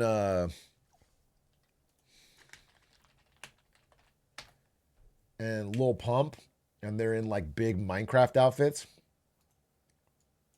I love it. That song 5 times. And then Scoop-de Poop or whatever. That's the top 5 Kanye songs.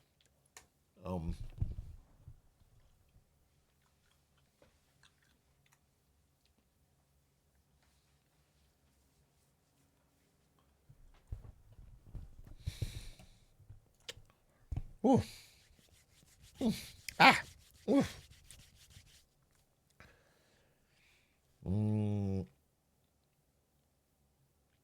Probably the best thing in the history of humanity. The best thing in the history of humanity.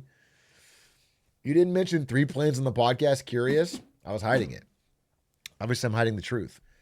Well, what's crazy is there is a third tower. I didn't really know that. There was a third World Trade Center tower that did collapse.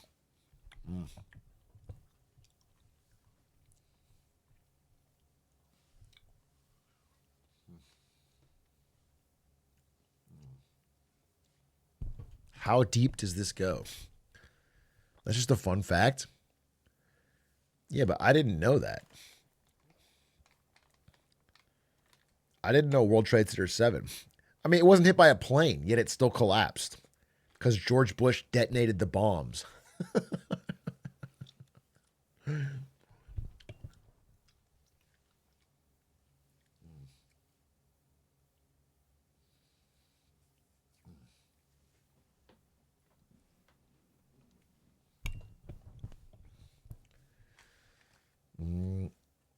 George Bush personally took a sledgehammer to the towers? Oh, you think it wasn't with bombs? Because that would be too obvious. You think the planes actually hit the towers and then George Bush was like, wait, they're not going to collapse. I need to get in there and do my thing. So he went up the stairs into a burning building with a sledgehammer and knocked down the steel beams. And then somehow parachuted out.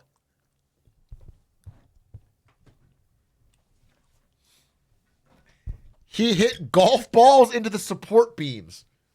Interesting. I'm not sure if any of this is true. I'm actually quite certain it's not.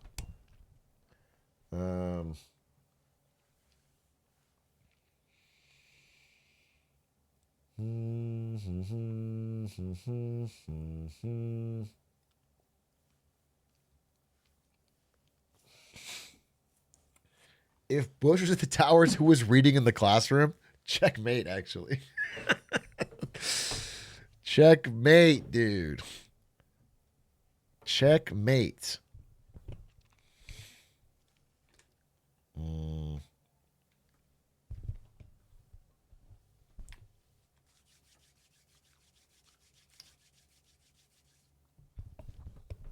He doesn't know the 4 Bush theory.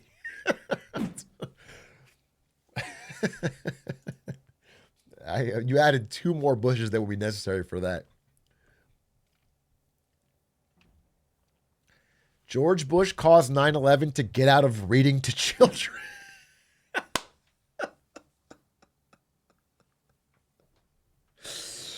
That's unnecessary. That's unnecessary. But he kept reading to them to cover his tracks. But he did leave.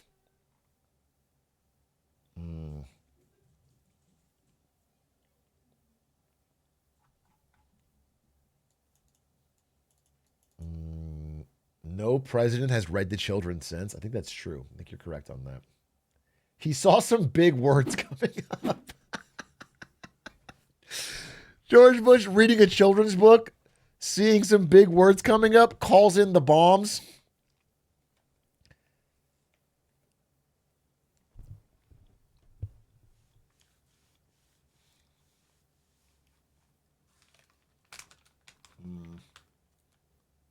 Ooh.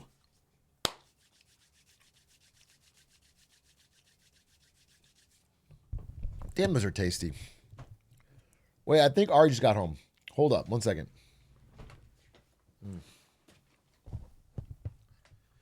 I think Ari just got home. I just want to say hey, real quick. Hey, babe. I heard you come in.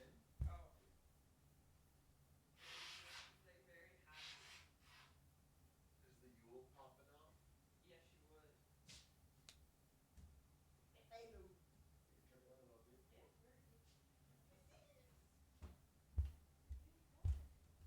I've had her all day.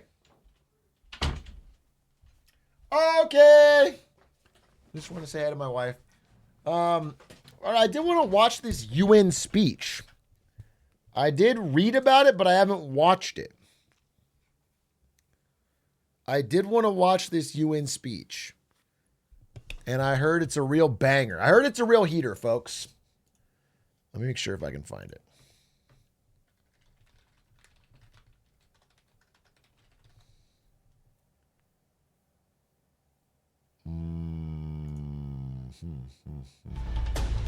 This is an ABC News. Is there a... Where's the best place to watch this? But they can only say... Okay, here it is. This looks like the best one.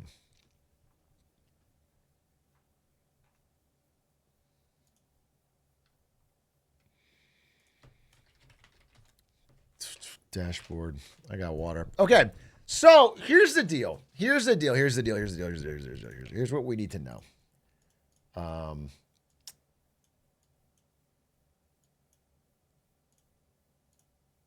Special autism announcement. Okay?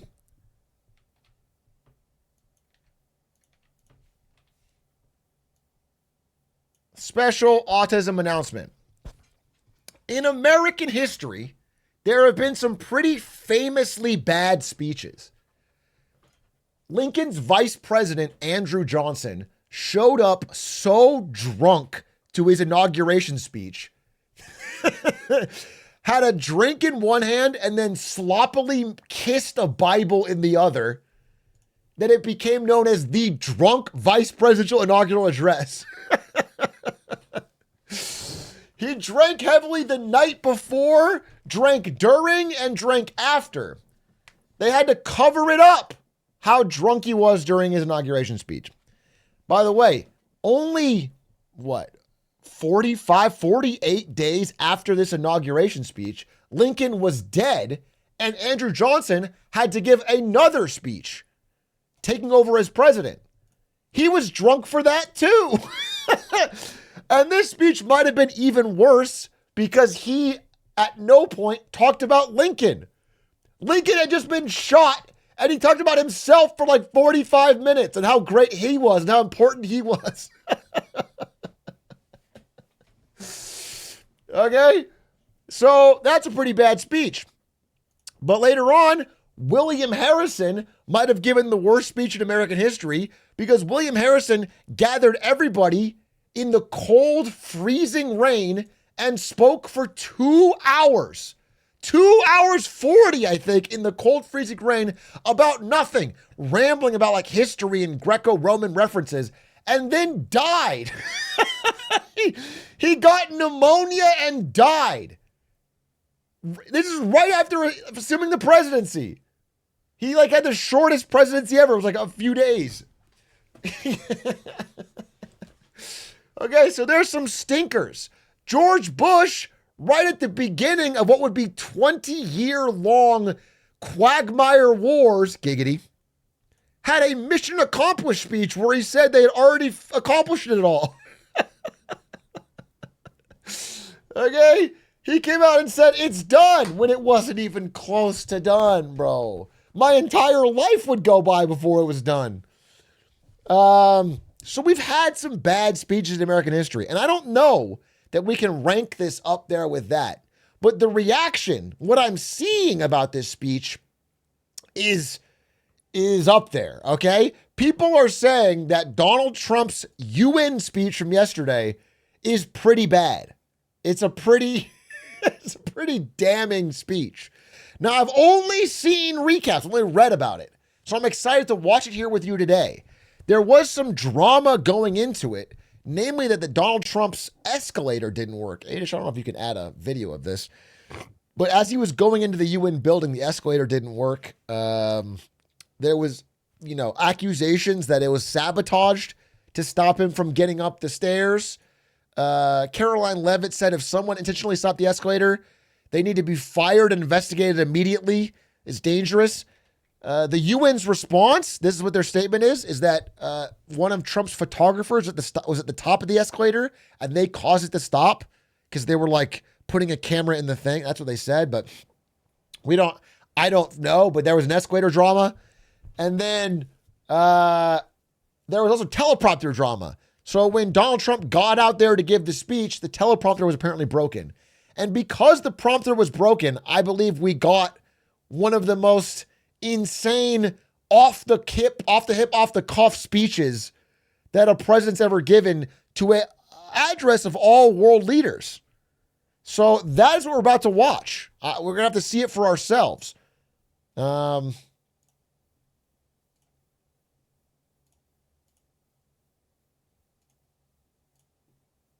Maybe we'll get chills.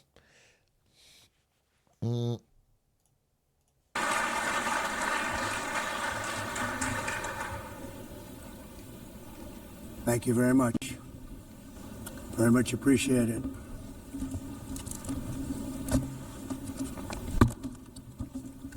And I don't mind making this speech without a teleprompter because the teleprompter is not working. All right. I feel very happy to be up here with you nevertheless. And that way you... I call it opening Riz. So far, so good. So far, so good, GOAT. It's self-effacing. It's casual. You got the audience eating out of the palm of your hand. They're laughing. I'm assuming it's all uphill from here. Speak more from the heart.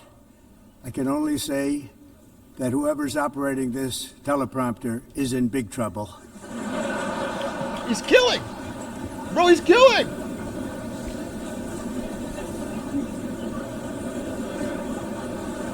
He's in the flow state. Hello, Madam First Lady.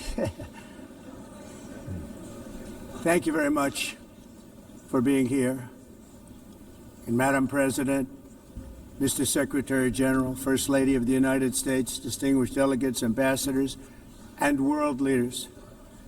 6 years have passed since I last stood in this grand hall and addressed a world that was prosperous and at peace in my first term. Since that day, the guns of war have shattered the peace I forged on 2 continents. An era of calm and stability gave way to one of the great crises of our time. And here in the United States, 4 years of weakness, lawlessness, and radicalism under the last administration delivered our nation into a repeated set of disasters. So, high level, I would say, when you're presenting to your own country, it's sort of assumed that you can shit talk your political opponent because you're running an election against them, and you have to eventually say why you're different or better. But when you are talking to the United Nations, it's kind of like parents shouldn't fight in front of the kids. The general strategy is that you don't air out your grievances with how your country's been turned into a fucking shithole in the 4 years of Joe Biden. You want to present a sort of united front that you are America, you are strong, you don't want to say, I've been given this absolute fucking shit heap. It is an open dumpster fire and I'm coming here to present to you the rest of the world. Okay, that's my first note. 1 year ago, our country was in deep trouble. But today, just 8 months into my administration, we are the hottest country anywhere in the world. And there is no other country even close. America. I'm sorry to pause, but my second note is, you should always with a speech maybe consider the audience. This audience is people who lead other countries. They're all very passionate about their own countries. Okay? So talking about how their countries how your country was shitty 8 months ago, but now it's super hot and everyone else's country is not close, is just, what is the purpose? What are you trying to get at it? Because the goal is, at the very least, get cooperation out of these people or get your goals advanced. This feels like bragging just to brag.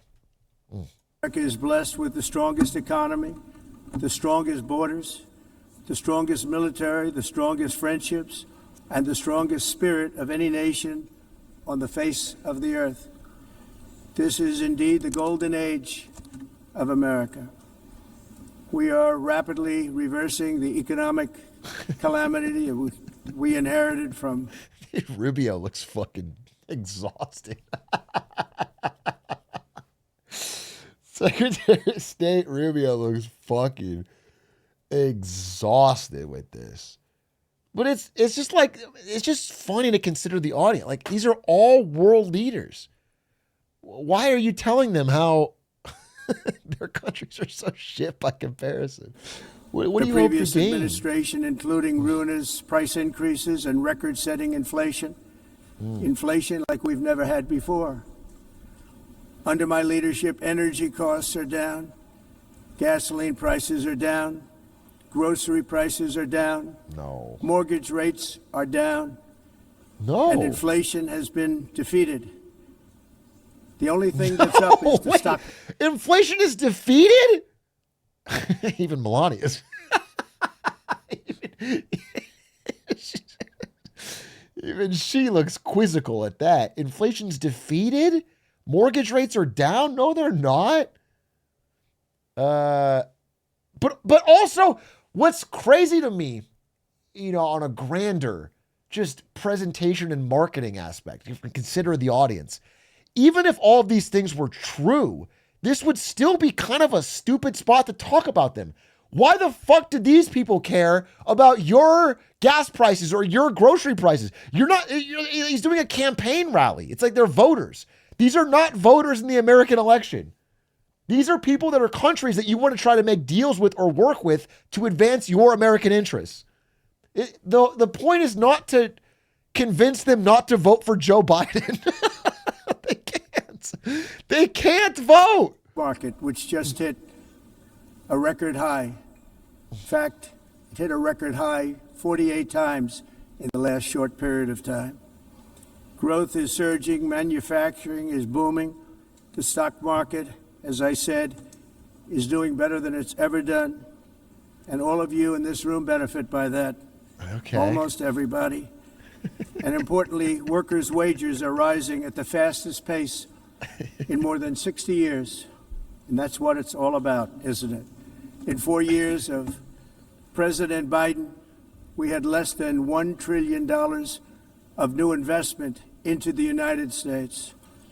In just 8 months since I took office, we have secured commitments and money already paid for $17 trillion. Think of it, 4 years Okay, less. I wanted to pause. Again. I think a little tacky at this audience to be comparing yourself constantly with Joe Biden. But I did hear about this statement. I haven't watched the speech, but I did hear about this statement. So I wanted to check the veracity of it. I wanted to look it up. So I checked what you have on whitehouse.gov/investments, your official tally.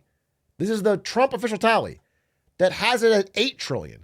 So you just said 17 trillion, which is double the tally that you have here. But then I wanted to look into what was in this number. And almost all of it is commitments like this one from your first term, where you say that Saudi Arabia or Japan or South Korea is going to invest $500 billion, $600 billion, $700 billion.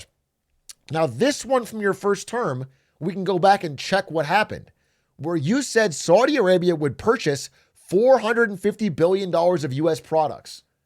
Now, the problem is that combined over the past 25 years is how much is $455 billion is the amount that Saudi Arabia has bought over the last 25 years combined. So the idea they're going to do that very quickly is like extremely insane. I don't think that's likely. And so we can look back now and find out that did not happen. It didn't happen. The number never materialized. Of course, they didn't buy, 25 times their normal yearly output. And so the number that I'm seeing here feels inflated. It feels like there's a lot of like fluff in there of countries that will not actually materially buy more or less U.S. goods than they were doing before. They buy what they need. They don't just make a promise and then throw $500 billion in new things, is what I would say. And the fact that you took this number and then seemingly doubled it for no reason is also weird, because where's the extra money coming from? But anyway, back to the speech. I just wanted to bring that part up because that economically didn't make sense to me. Less than $1 trillion, 8 months, much more than $17 trillion is being invested in the United States, and it's now pouring in from all parts of the world.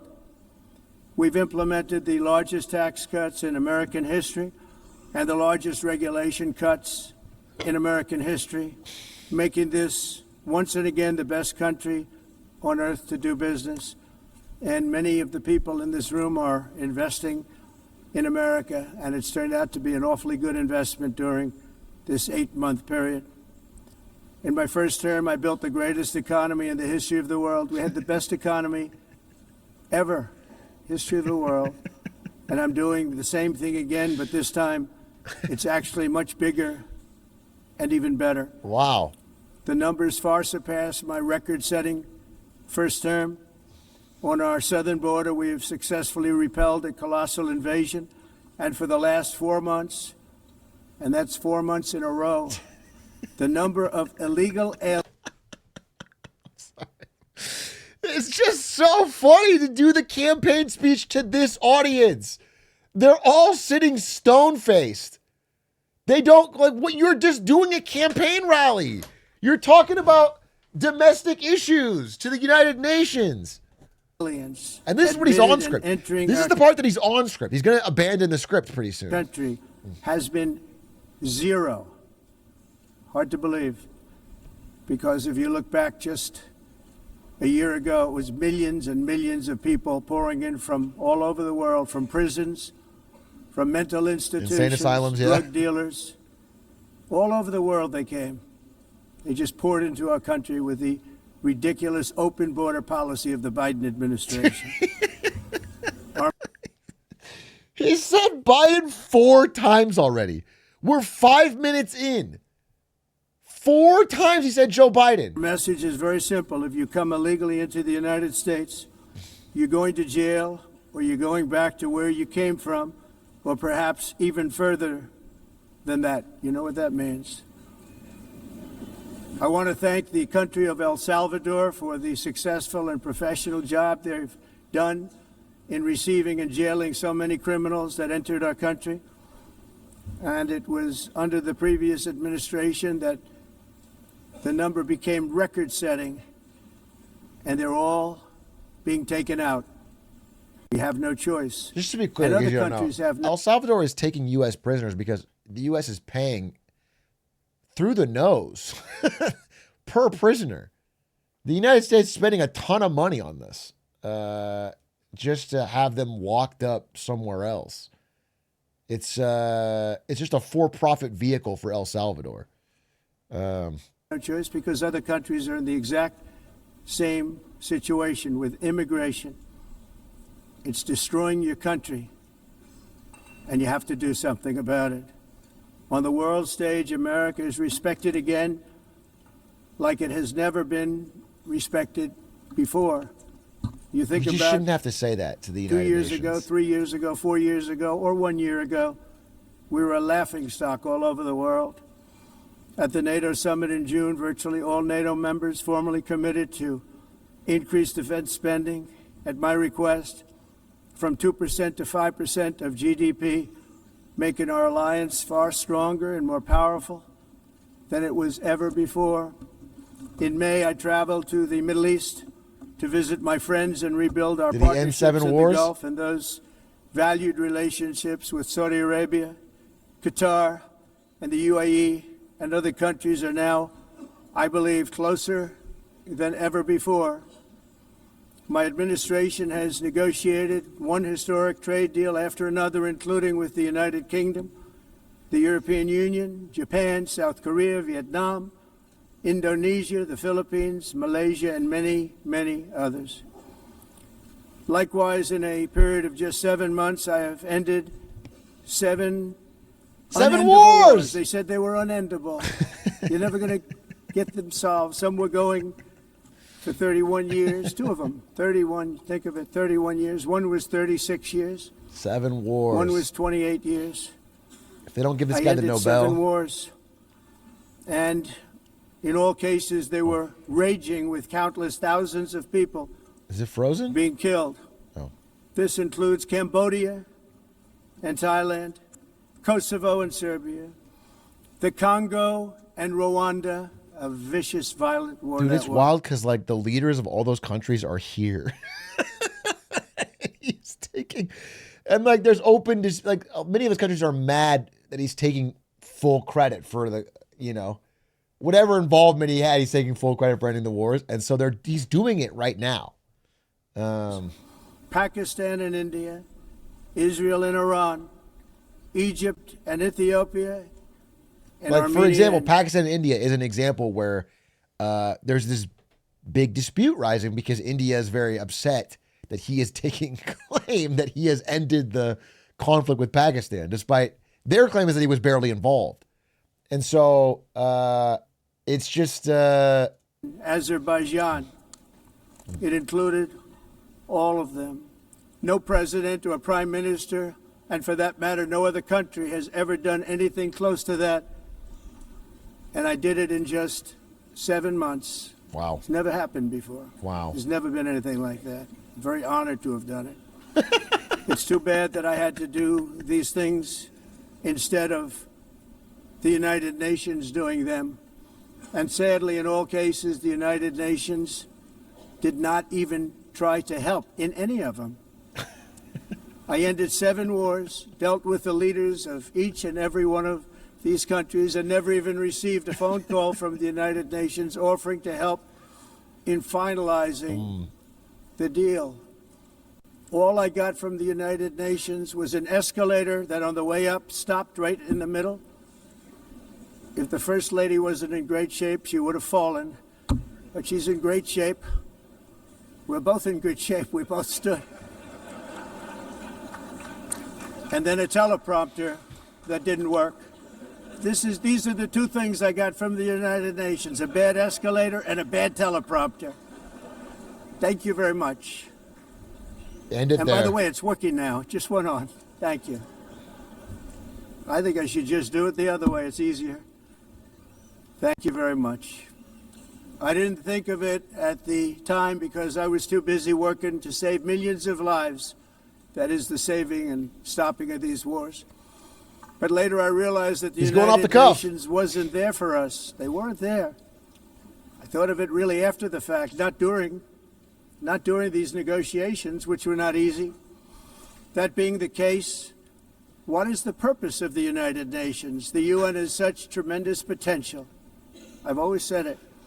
It has such tremendous, tremendous potential, but it's not even coming close to living up to that potential. For the most part, at least for now, all they seem to do is write a really strongly worded letter and then never follow that letter up. It's So that's empty words, true. And empty words don't solve war. The only thing that solves It is war true and the war- UN has been pretty diminished in its capability of doing something, but it's largely because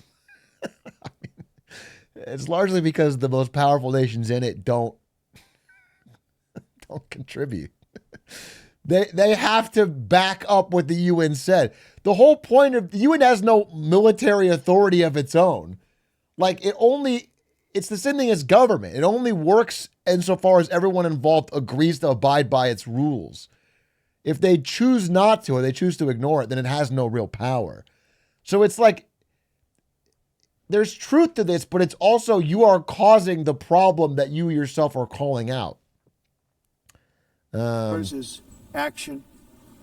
Now, after ending all of these wars and also earlier negotiating the Abraham Accords, which is a very big thing for which our country received no credit, never receives credit. Everyone says that I should get the Nobel Peace Prize for each one of these achievements. But for me, the real prize Dude, was it's so funny to say, I don't receive any credit, but everybody says I should get the Nobel Prize. To simultaneously be an unheard of victim, but also that everybody in the world is singing your praises is would think impossible, but he's done it. Many people are saying that I deserve the Nobel Prize for each one. So he deserves at least 7 Nobel Prizes. be the sons and daughters who live to grow up with the mothers and fathers, because millions of people Dude, are he no wants the longer Nobel being so killed badly. in endless and I almost respect the hustle. You know, I think if half of you wanted something as bad as Trump wants the Nobel Prize he hasn't earned, you would be out there hustling. Okay? You need the grind set that he has for this Nobel Prize. glorious wars. What I care about is not winning prizes, it's saving lives. We saved millions and millions of lives with the 7 wars. And we have others that we're working on, and you know that. Many years ago, a very successful real estate developer in New York, known as Donald J. Trump, I bid on the rent. I was like, who's he talking about?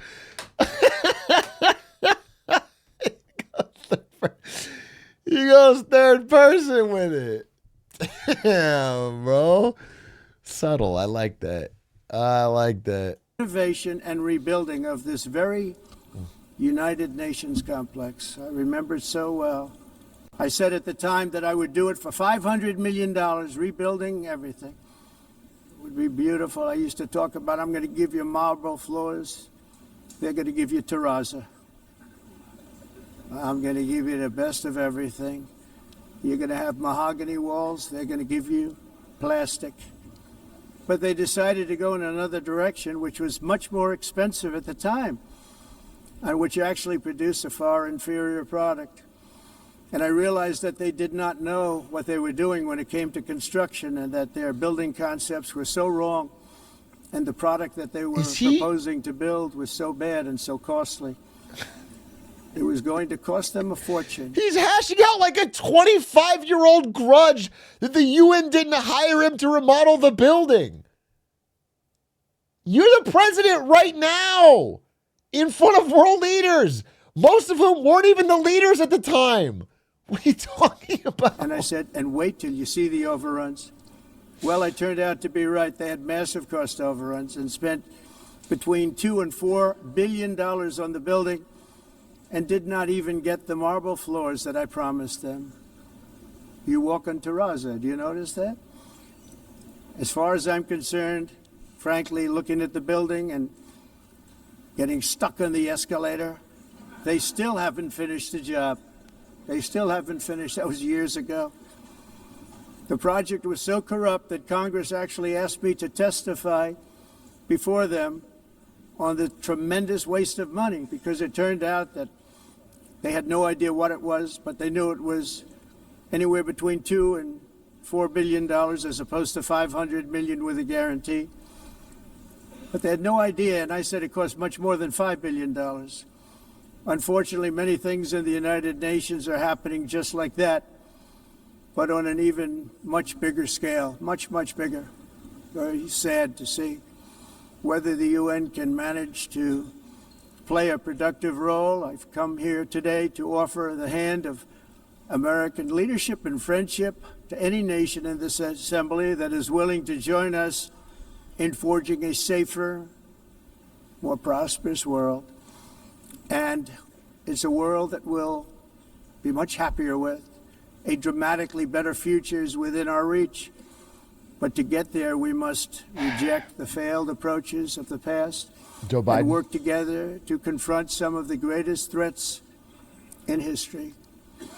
There is no more serious danger to our planet today than the most powerful and destructive weapons ever devised by man, of which the United States, as you know, has many.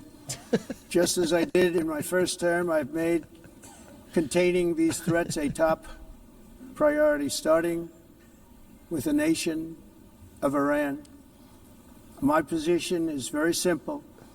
The world's #1 sponsor of terror can never be allowed to possess the most dangerous weapon.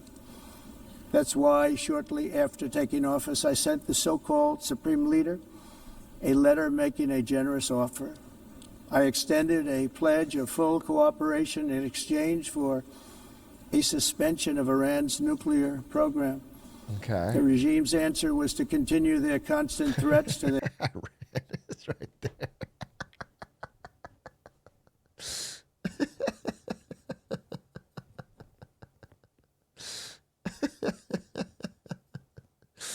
I wonder if they were laughing along with the escalator line earlier. I wonder if they were with him for that, but like they're kind of losing. He's kind of losing them for this. neighbors and U.S. interests throughout the region, and some great countries that are right nearby. Today, many of Iran's former military commanders, in fact, I can say almost all of them, are no longer with us. They're dead. And 3 months ago, in Operation Midnight Hammer, 7 American B-2 bombers dropped the 14 30,000-pound each bombs on Iran's key nuclear facilities, totally obliterating everything. No other country on earth could have done what we did. No other country has the equipment to do what we did. We have the greatest weapons on earth. We hate to use them. But we did something that for 22 years people wanted to do. With Iran's nuclear enrichment capacity demolished, I immediately brokered an end to the 12-day war, as it's called. This is like minutes after openly campaigning for a fucking Nobel Peace Prize. But it's also just a deep misunderstanding of like what you could gain out of this meeting. This all seems so very short-term and ego-driven. It's like a kind of a tough guy routine. But the point is, other people in this room have their own ability to make actions and decisions in countries. And nothing about this is positioning you as a reliable partner or ally or someone. Like, they may have to work with you because the United States has an enormous economy and financial interests and military power, but it's like making it unappealing. It's between Israel and Iran, with both sides agreeing to fight no longer. As everyone knows, I have also been deeply engaged in seeking a ceasefire in Gaza. Have to get that done. Have to get it done. Unfortunately, Hamas has repeatedly rejected reasonable offers to make peace. We can't forget October 7th, can we? Now, as if to encourage continued conflict, some of this body is seeking to unilaterally recognize a Palestinian state. The rewards would be too great for Hamas terrorists for their atrocities. This would be a reward for these horrible atrocities. It's real guy now. Including October 7th, even while they refuse. It's very funny to cut to him being like, this guy's fucking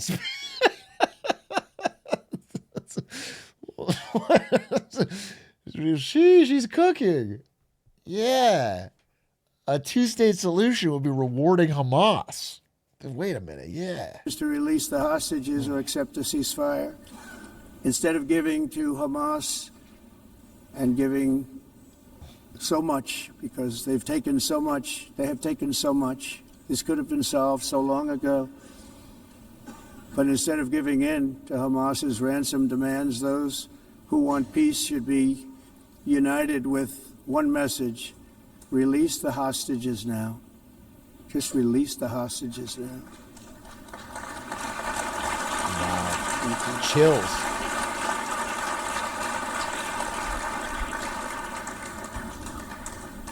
Look at that. Thank you. As we have got to come together, and we will come together, got to get it done. We have to stop the war in Gaza immediately. We have to stop it. We have to get it done. We have to negotiate. Immediately have to negotiate peace. We got to get the hostages back. We want all 20 back.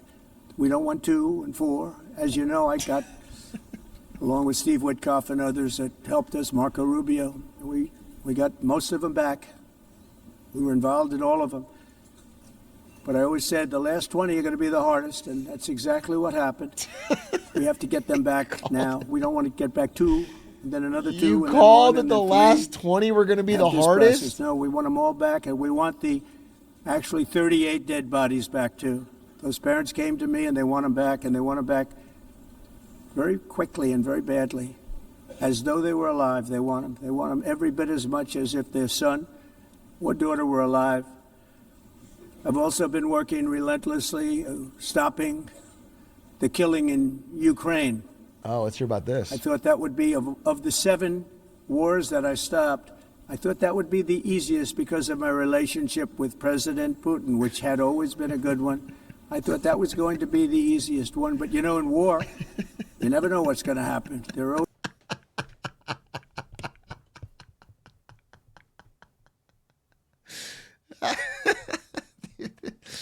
This guy's actually funny, man. It's just so sad that he's in the position that he is, speaking to every other world leader as the president of my country. But he is funny.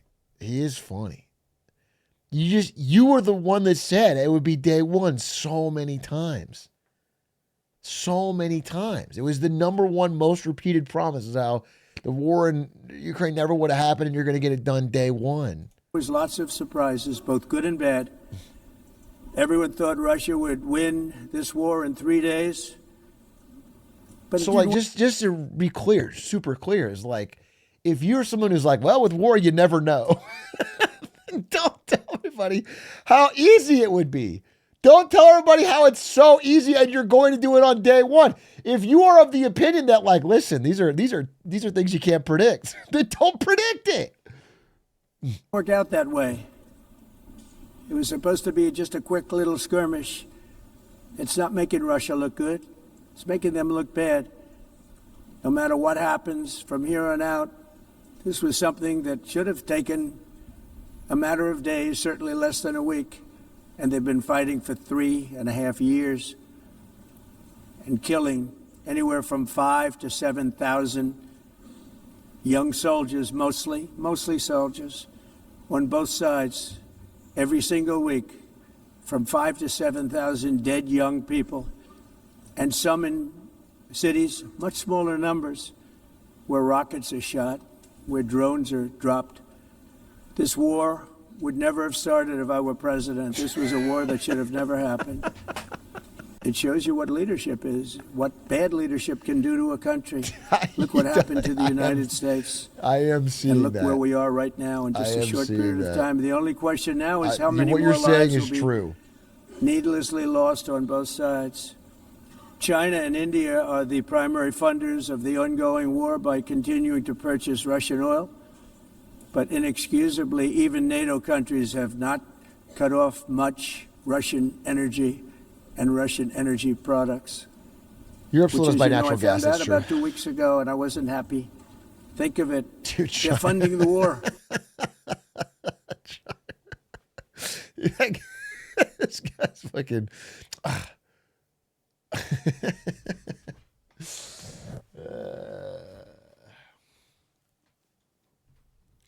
I mean, okay, I want to explain. He is correct that Russia is funding itself by selling oil to India and China. That is correct. Though it's worth saying that what's gets sold to India is getting resold often back to Europe and other places, because that is just the way the oil market works, and you're never going to fully sanction a country that has the scale of Russia. But what he's implying with that statement is, if I don't know, shame or bully India and China here, they will stop buying their best source of oil. Like, China has Vladimir Putin at their parades.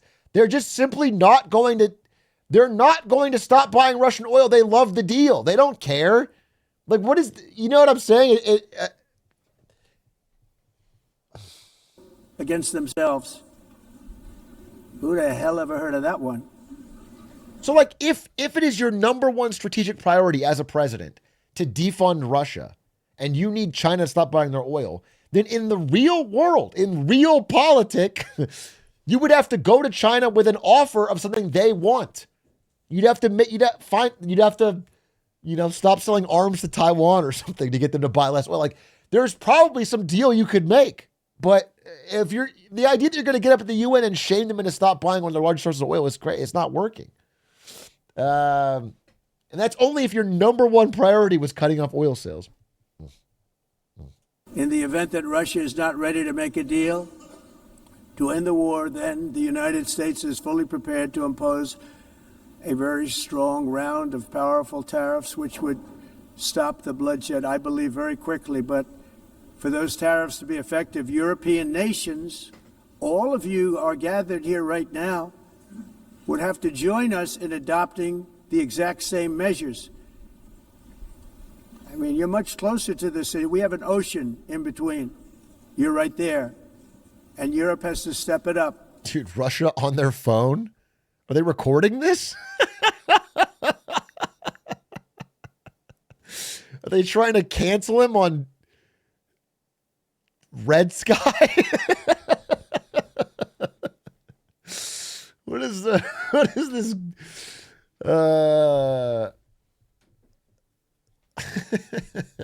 They're live streaming. They're on Zoom with Putin. In between. You're right there. So the thing is, again, same thing. The speech is not recognizing the reality of the different countries. The thing is that it is much easier for the United States to not have any energy ties to Russia because we are a big energy producing country. We create a ton of natural gas and oil and have other sources of imports. It's much more difficult for Europe. So the replacements they can get, I mean, they're buying more American natural gas, but it's just a closer supplier of things they need. They can't not get the energy. And so it's, whether they're getting it through India or not. Well, if they want to support the war in Ukraine, they can do it. I'm just saying the difficulty is higher and the costs are higher. So it's just easier to say in words here. And Europe has to step it up. They can't be doing what they're doing. They're buying oil and gas from Russia while they're fighting Russia. It's embarrassing to them, and it was very embarrassing to them when I found out about it, I can tell you that. But they have to immediately cease all energy purchases from Russia. Otherwise, we're all wasting a lot of time. So again, and this is a broader take on the vibe of this room, right? So if you are in this room talking shit on China and India, two large economies, and Europe, like what I'm saying is, who are the allies? Who are the people you're trying to build as your coalition?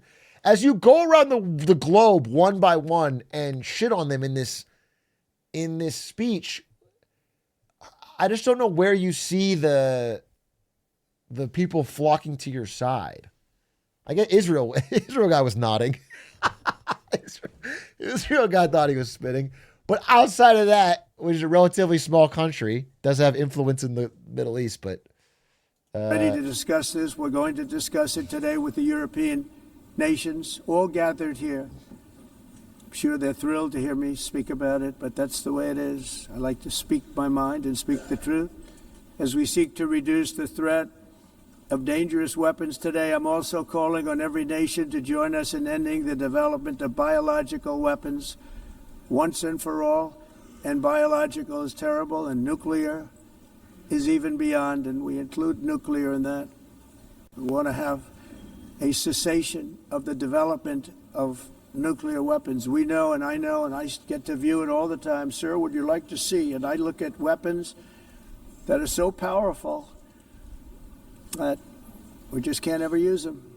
If we ever use them, the world literally might come to an end. There would be no United Nations to be talking about. There would be no nothing. Just a few years ago, reckless experiments overseas gave us a devastating global pandemic. Yet despite that worldwide catastrophe, many countries are continuing extremely risky research into bioweapons and man-made pathogens. This is unbelievably dangerous. To prevent potential disasters, I'm announcing today that my administration will lead an international effort to enforce Biological Weapons Convention, which is going to be meeting with the top leaders of the world by pioneering an AI verification system that everyone can trust. Hopefully the UN can play. ChatGPT is going to scan your weapon to see if it's trustworthy. That's how we're going to know whether or not it's a bioweapon or not. He said AI instead of A1, though. That's big. A constructive role, and it will also be one of the early projects under AI. Let's see how good it is, because a lot of people are saying it could be one of the great things ever, but it also can be dangerous, but it can be put to tremendous use and tremendous good, and this would be an example of that. Not only is the UN not solving the problems it should, too often, it's actually creating new problems for us to solve. The best example is the number one political issue of our time, the crisis of uncontrolled migration. It's uncontrolled. Your countries are being ruined. The United Nations is funding an assault on Western countries.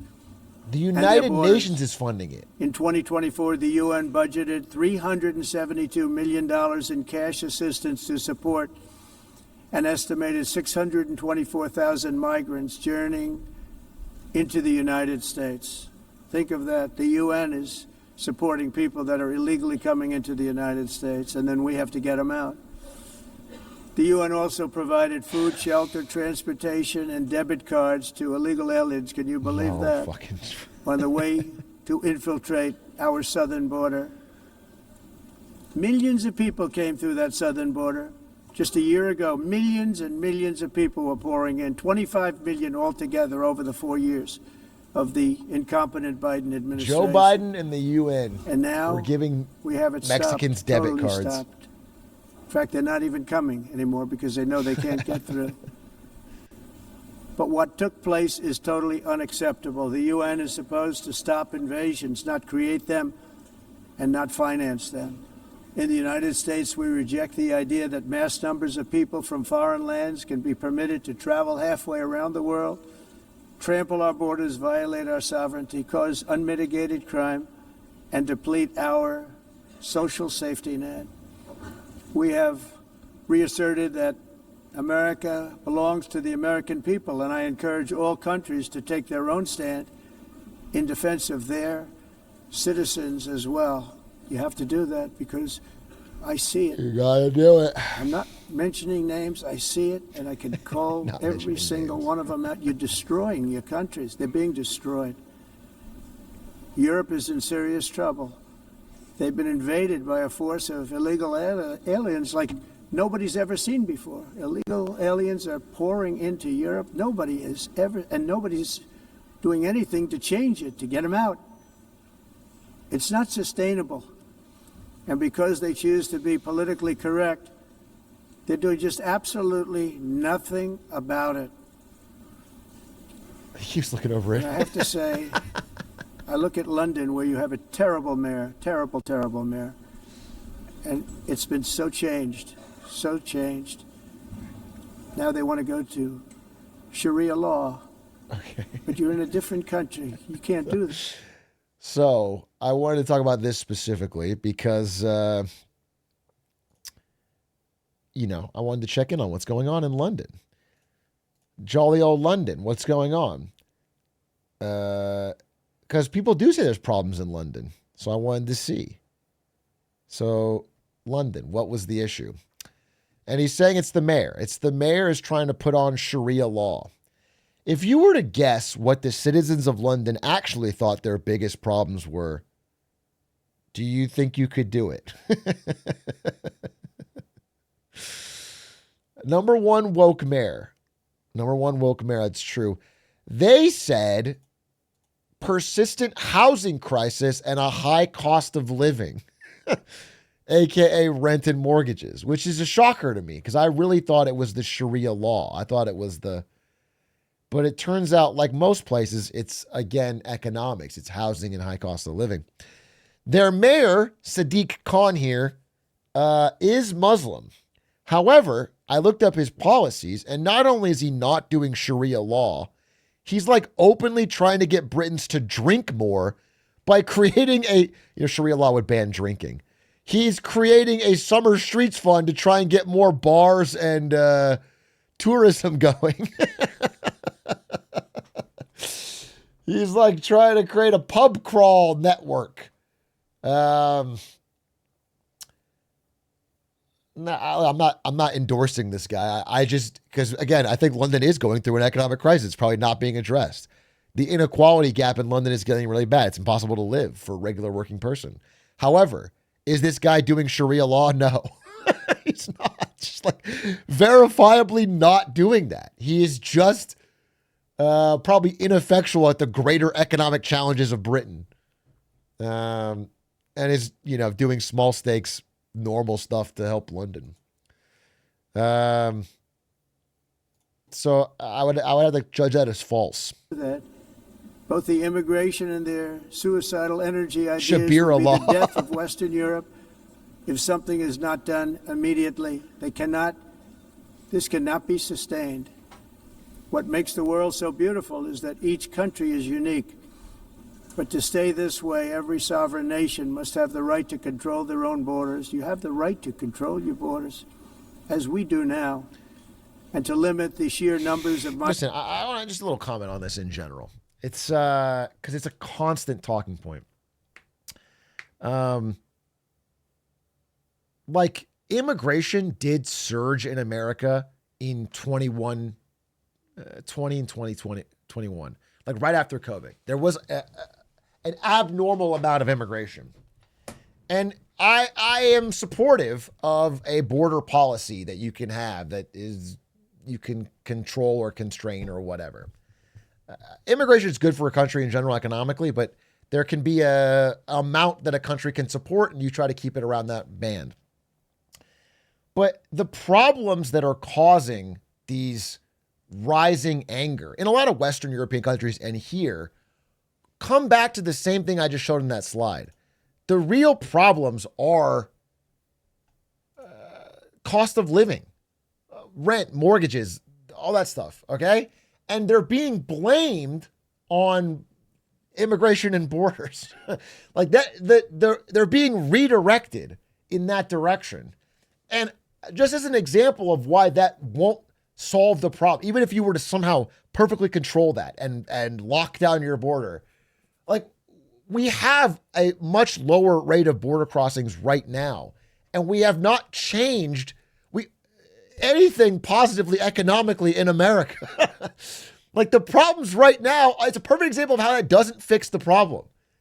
It's not related. It is not the problem. It's just a scapegoat.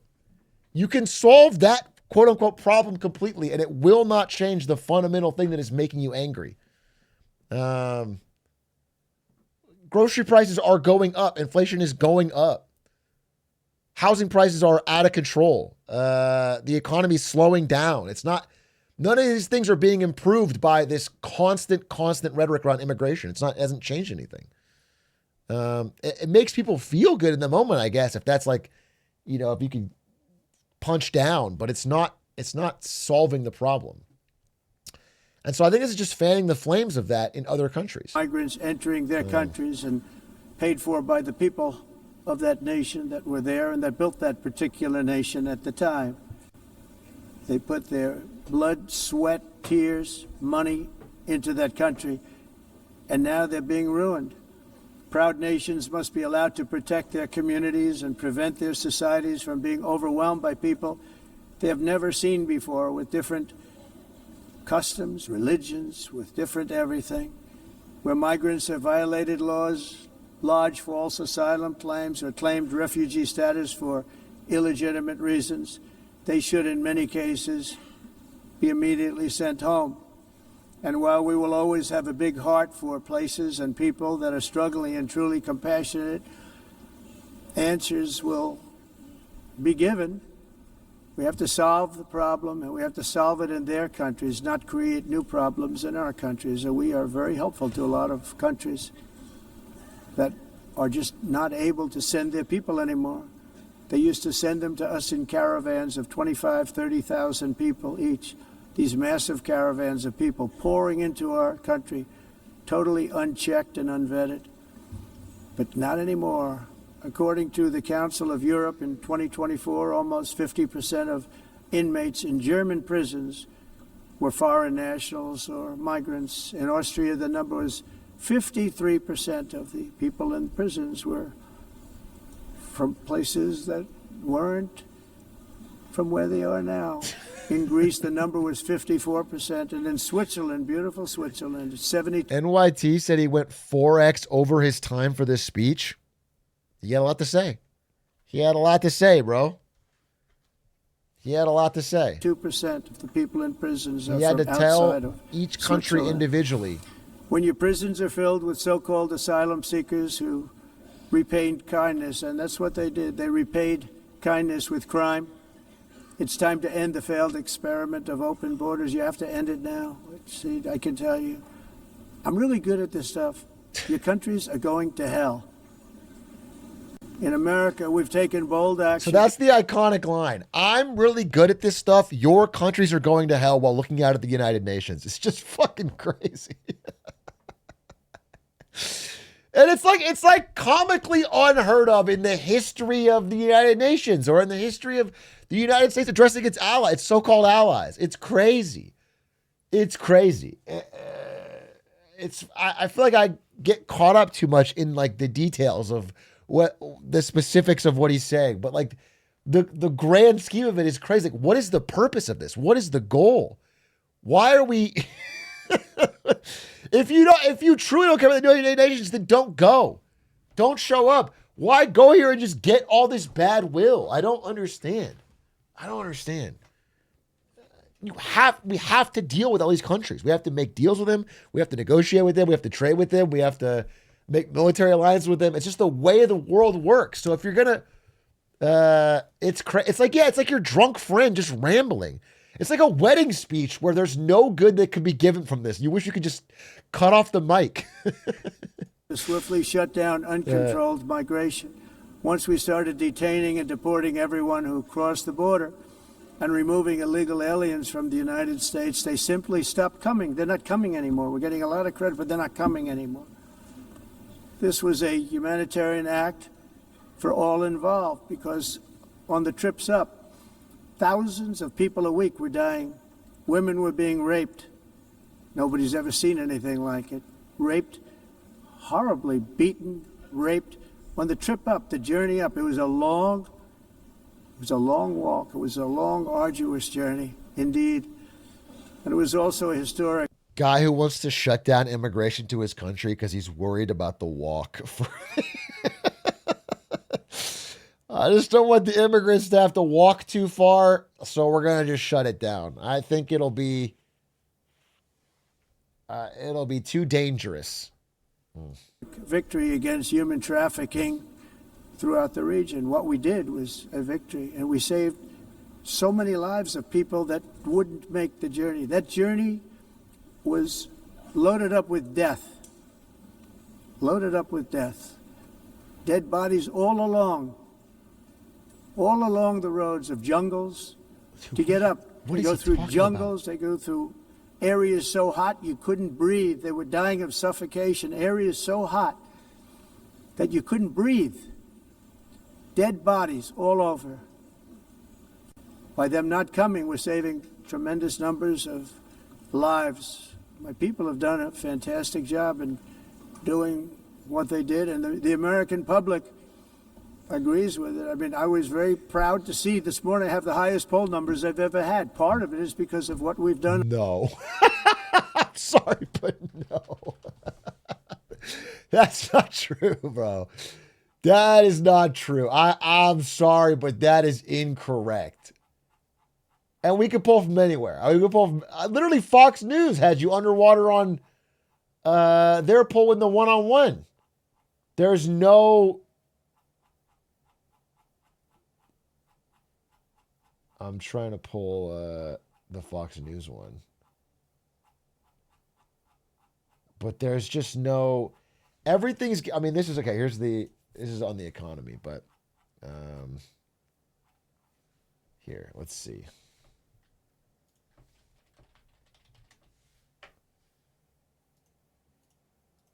All right, we've got you underwater in 4 major categories. Trump's approval rating dips as Americans worry about the economy. Again, you're pulling Biden numbers, bro. You're pulling Biden inflation numbers. Look, in America, you'll always get 35-40% of people for whatever your party is. But when you're at this, I mean, these numbers are both way, way lower than even like Bush, Obama. These are low. This is all low. You're in the range of Biden in the death knell, in the lame duck era.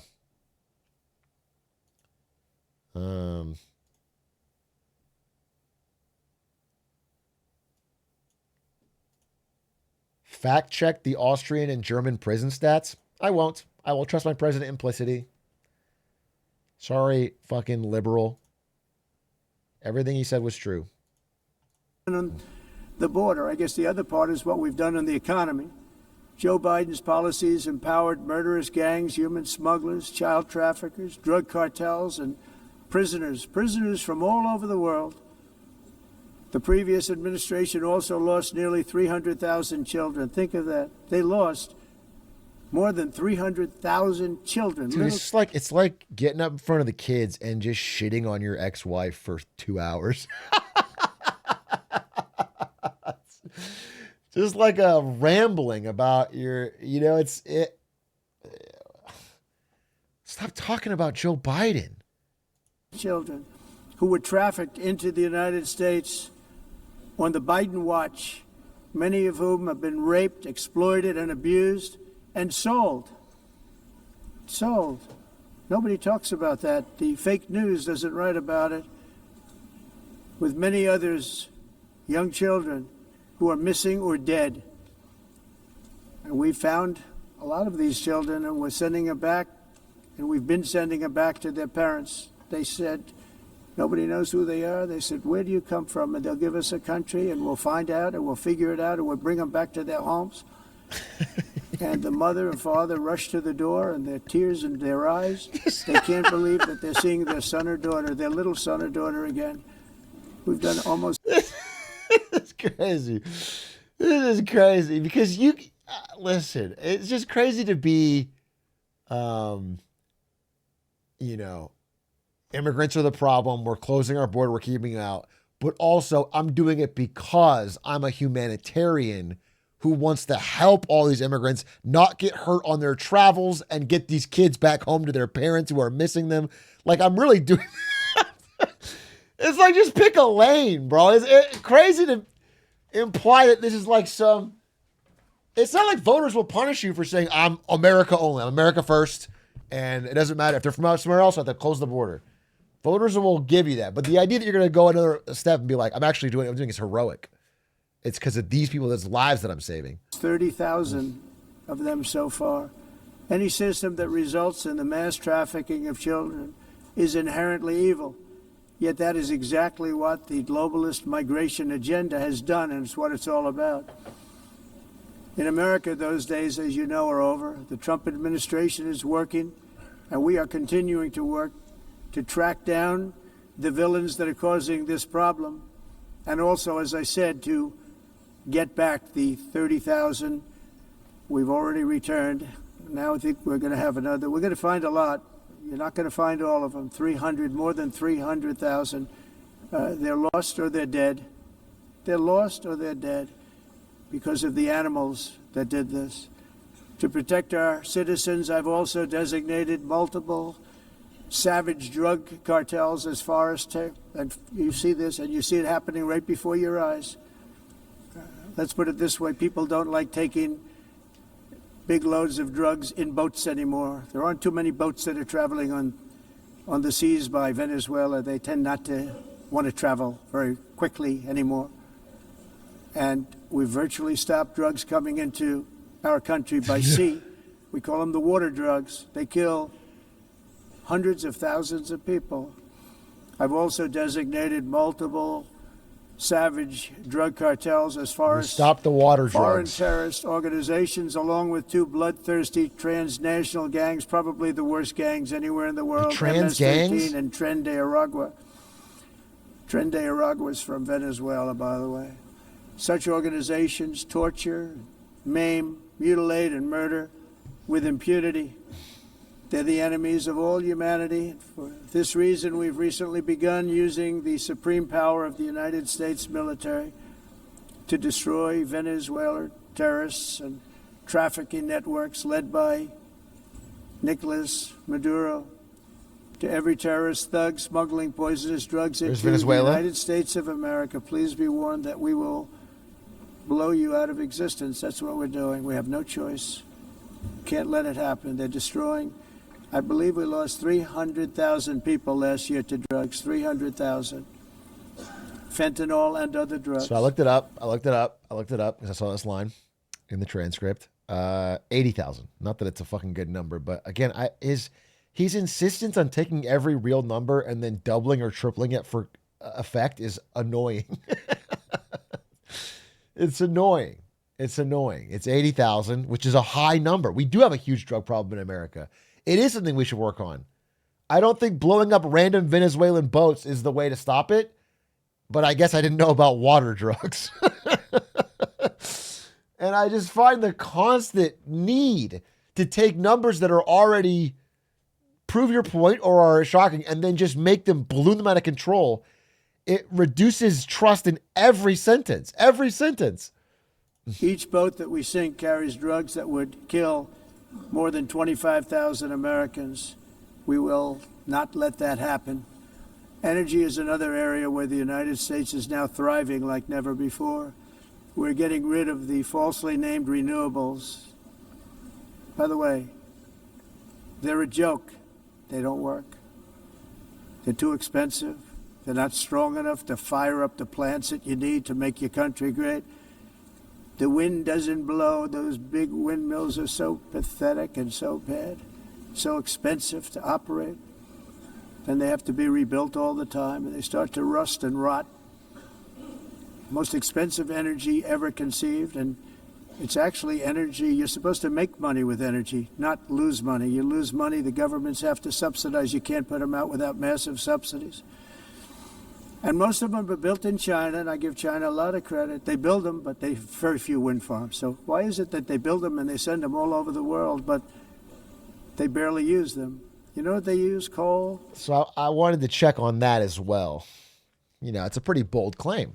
China makes most of the world's solar and wind and exports it all over the world, but he's saying they don't actually use it themselves. So I pulled the data in an Excel sheet here.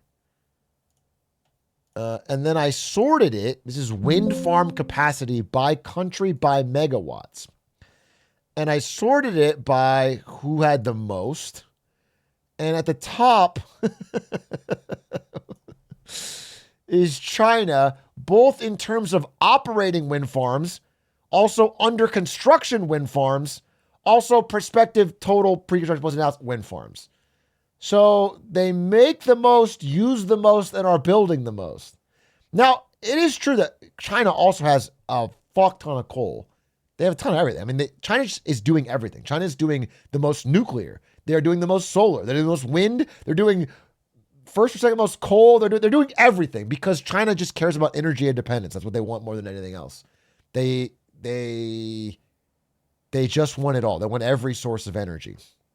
More than they care about environmental impacts. They just care about energy. But the statement that they don't use wind is not true. It's just, they use a ton of wind. They use a ton of solar.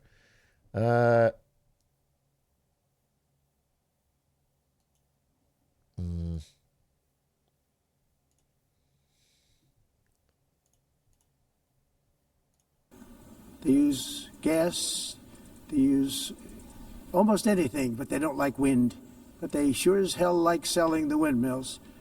Europe, on the other hand, is a long way to go, with many countries being on the brink of destruction because of the green energy agenda. And I give a lot of credit to Germany. Germany was being led down a very sick path, both on immigration, by the way, and on energy. They were going green, and they were going bankrupt. And the new leadership came in, and they went back to where they were, with fossil fuel and with nuclear, which is good. But they It's haven't, now though, safe. actually. I do want them to go You back can to do it nuclear, but they have not properly. done that yet. But they went back to where they were, and they opened up a lot of different plants, that's not true energy either. plants, energy-producing plants, and they're doing well. I give Germany a lot of credit for that. So, but they don't deserve the They've credit said because they're not this is doing a it. disaster what's happening. They were going all green, all green. They haven't done it. is They all haven't, bankrupt. don't give them any That's credit what because it they haven't done it. represents. And it's not politically correct. I'll be very badly criticized for saying it, but Actually, just I'm to be here to- clear about what's going on in Germany is also in an economic problem.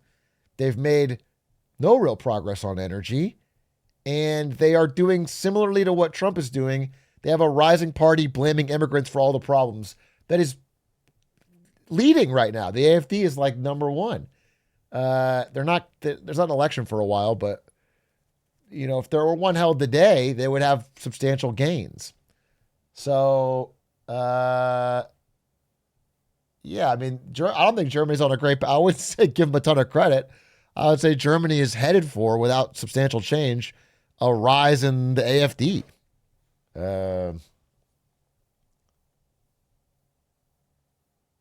to tell the truth, I don't care. It doesn't matter to me. I'm in New York City. I'm feeling a lot safer. Crime, we're getting crime down. And by the way, speaking of crime, Washington, D.C. Washington, You can go to the D.C. restaurants. was the crime capital of America. Now it's after 12 days, it's a totally safe city. Everyone's going out to dinner. They're going out to restaurants. Your wife can walk down the middle of the street with or without you. Nothing's going to happen. My people have done a fantastic job. And yes, I called in the National Guard. And the National been saying Guard took this in care of every business. And speech. they weren't politically correct, but they took care of business. We got 1,700 career criminals out, brought them back to where they came from, the countries where they came from, or put them in jails. Washington, D.C. is now a totally safe city again, and I welcome you to come. In fact, we'll have dinner together at a local restaurant. How about that? And we'll be It was able to also walk. never We the don't have to crime go by an capital of America armor-plated vehicle. by any stat. We'll walk right over there from the White House. They've given up their powerful edge, a lot of the countries that we're talking about, in oil and gas, such as essentially closing the great North Sea oil. Oh, the North Sea, I know it so well. Aberdeen was the oil capital of Europe, and there's tremendous oil that hasn't been found in the North Sea. Tremendous oil. And I was with the Prime Minister I respect and like a lot, and I said, you're sitting with the greatest asset. They essentially closed it by making it so highly taxed that no developer, no oil company can go there. They have tremendous oil left, and more importantly, they have tremendous oil that hasn't even been found yet. And what a tremendous asset for the United Kingdom. And I hope the Prime Minister is listening, because I told it to him 3 days in a row. That's all he heard. North Sea oil, North Sea, because I want to see them do well. I want to stop seeing them ruining that beautiful Scottish and English countryside with windmills and massive solar panels that go 7 miles by 7 miles, taking away farmland. But we're not letting this happen in America. In talking about his 1982, golf the course. executive director of the That United is the reason Nations he's there, is for his Environmental golf Program course. predicted that by the year 2000, climate change would cause a global catastrophe. He said that it will be Did you irreversible, say Al Gore? I didn't hear. as any nuclear holocaust would be. This is what they said at the United Nations. What happened? Here we are. Another UN official stated in 1989 that within a decade, entire nations could be wiped off the map by global warming. Not happening. You know, it used to be global cooling. If you look back years ago in the 1920s and the 1930s, they said global cooling will kill the world. We have to do something. Then they said global. They used to say the earth was flat. Now they say it's round. How are we supposed to fucking know? Okay. You can't trust them. You can't trust. Back in the day, they used to say it was flat. It's crazy. Warming will kill the world, but then it started getting cooler, so now they could just call it climate change because that way they can't miss. It's climate change. Because if it goes higher or lower, whatever the hell happens, there's climate change. It's the greatest con job ever perpetrated on the world, in my opinion. Climate change, no matter what happens, you're involved in that.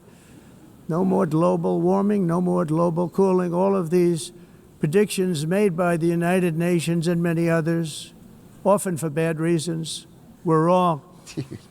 They were made by stupid people that have cost their countries fortunes and given those same countries no chance for success. If you don't get away from this green scam, your country is going to fail. And I'm really good at predicting things, you know? They actually said during the campaign. Are you?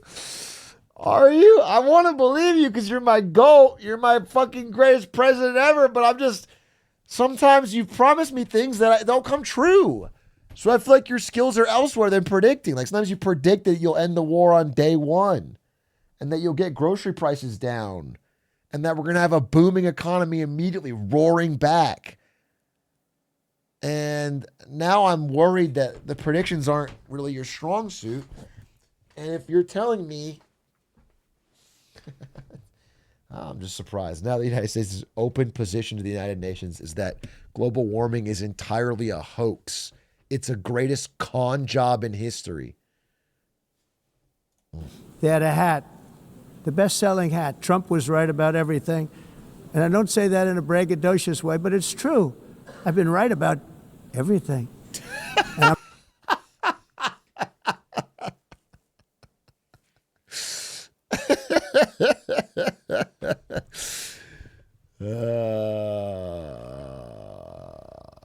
My only problem with Trump is that he's too humble, bro. Take some credit. Take a bow. You've earned it. You know what I'm saying? When you've done as much as he has, it's crazy he stays so down to earth.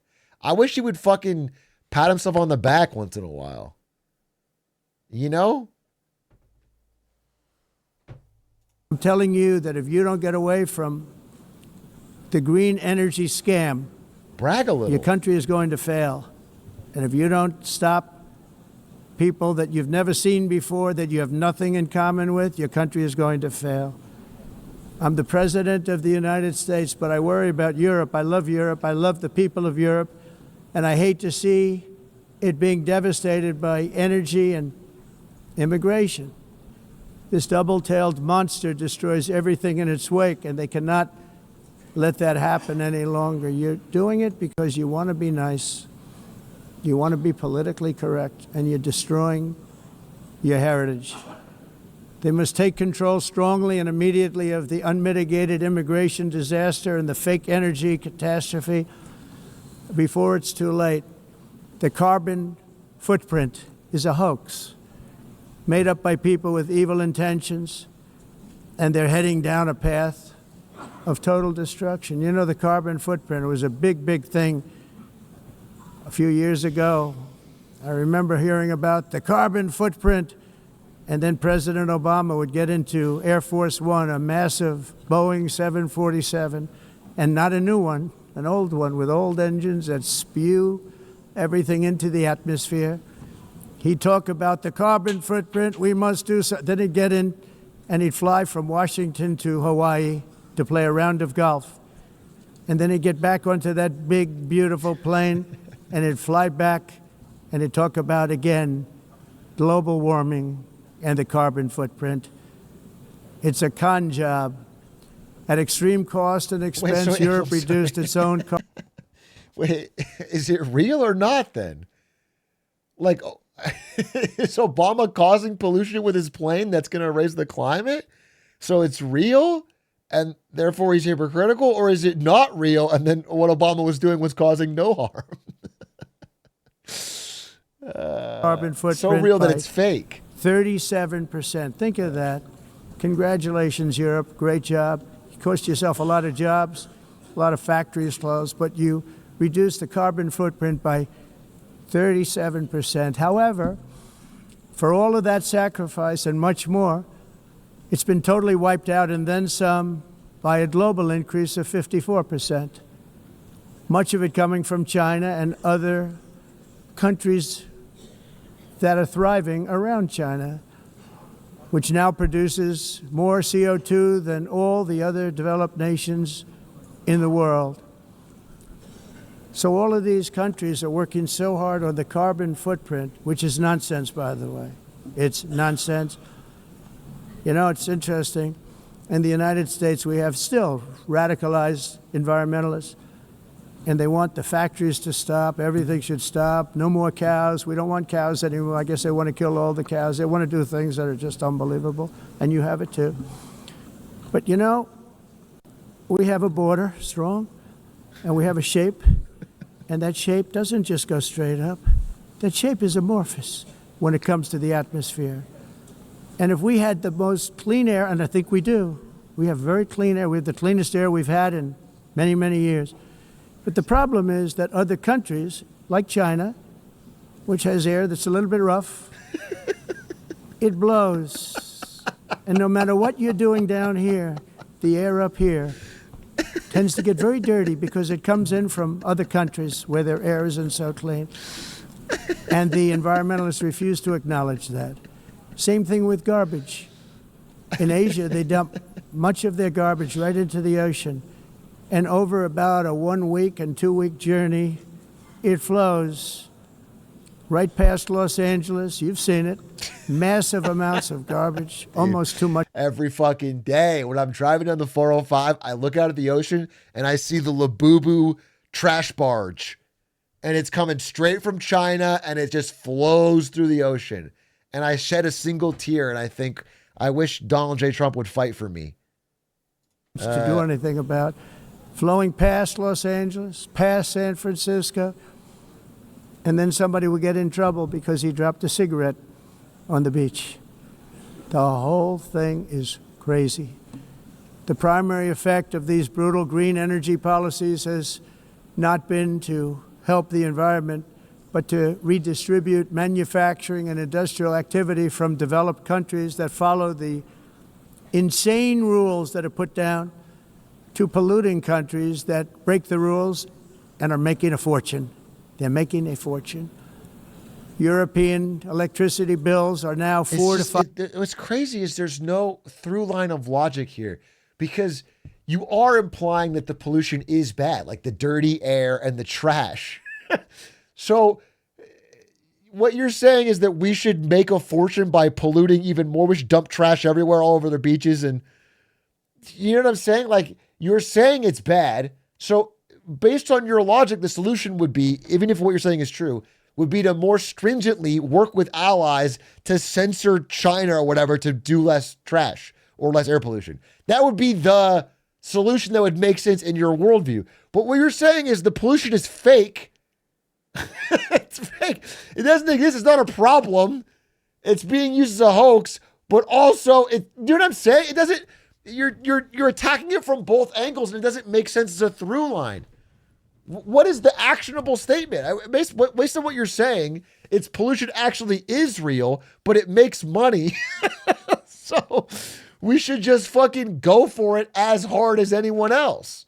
Is that what 5 times more expensive than those in China and 2 to 3 times higher than the United States. And our bills are coming way down. You probably see that our gasoline prices are way down. You know, we have an expression, drill, baby Nós drill. reduzimos And os that's what we're custos doing.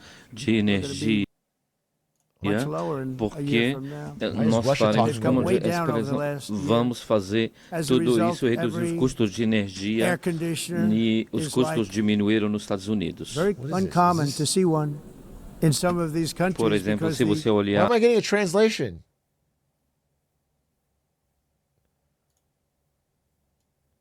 Is there a different?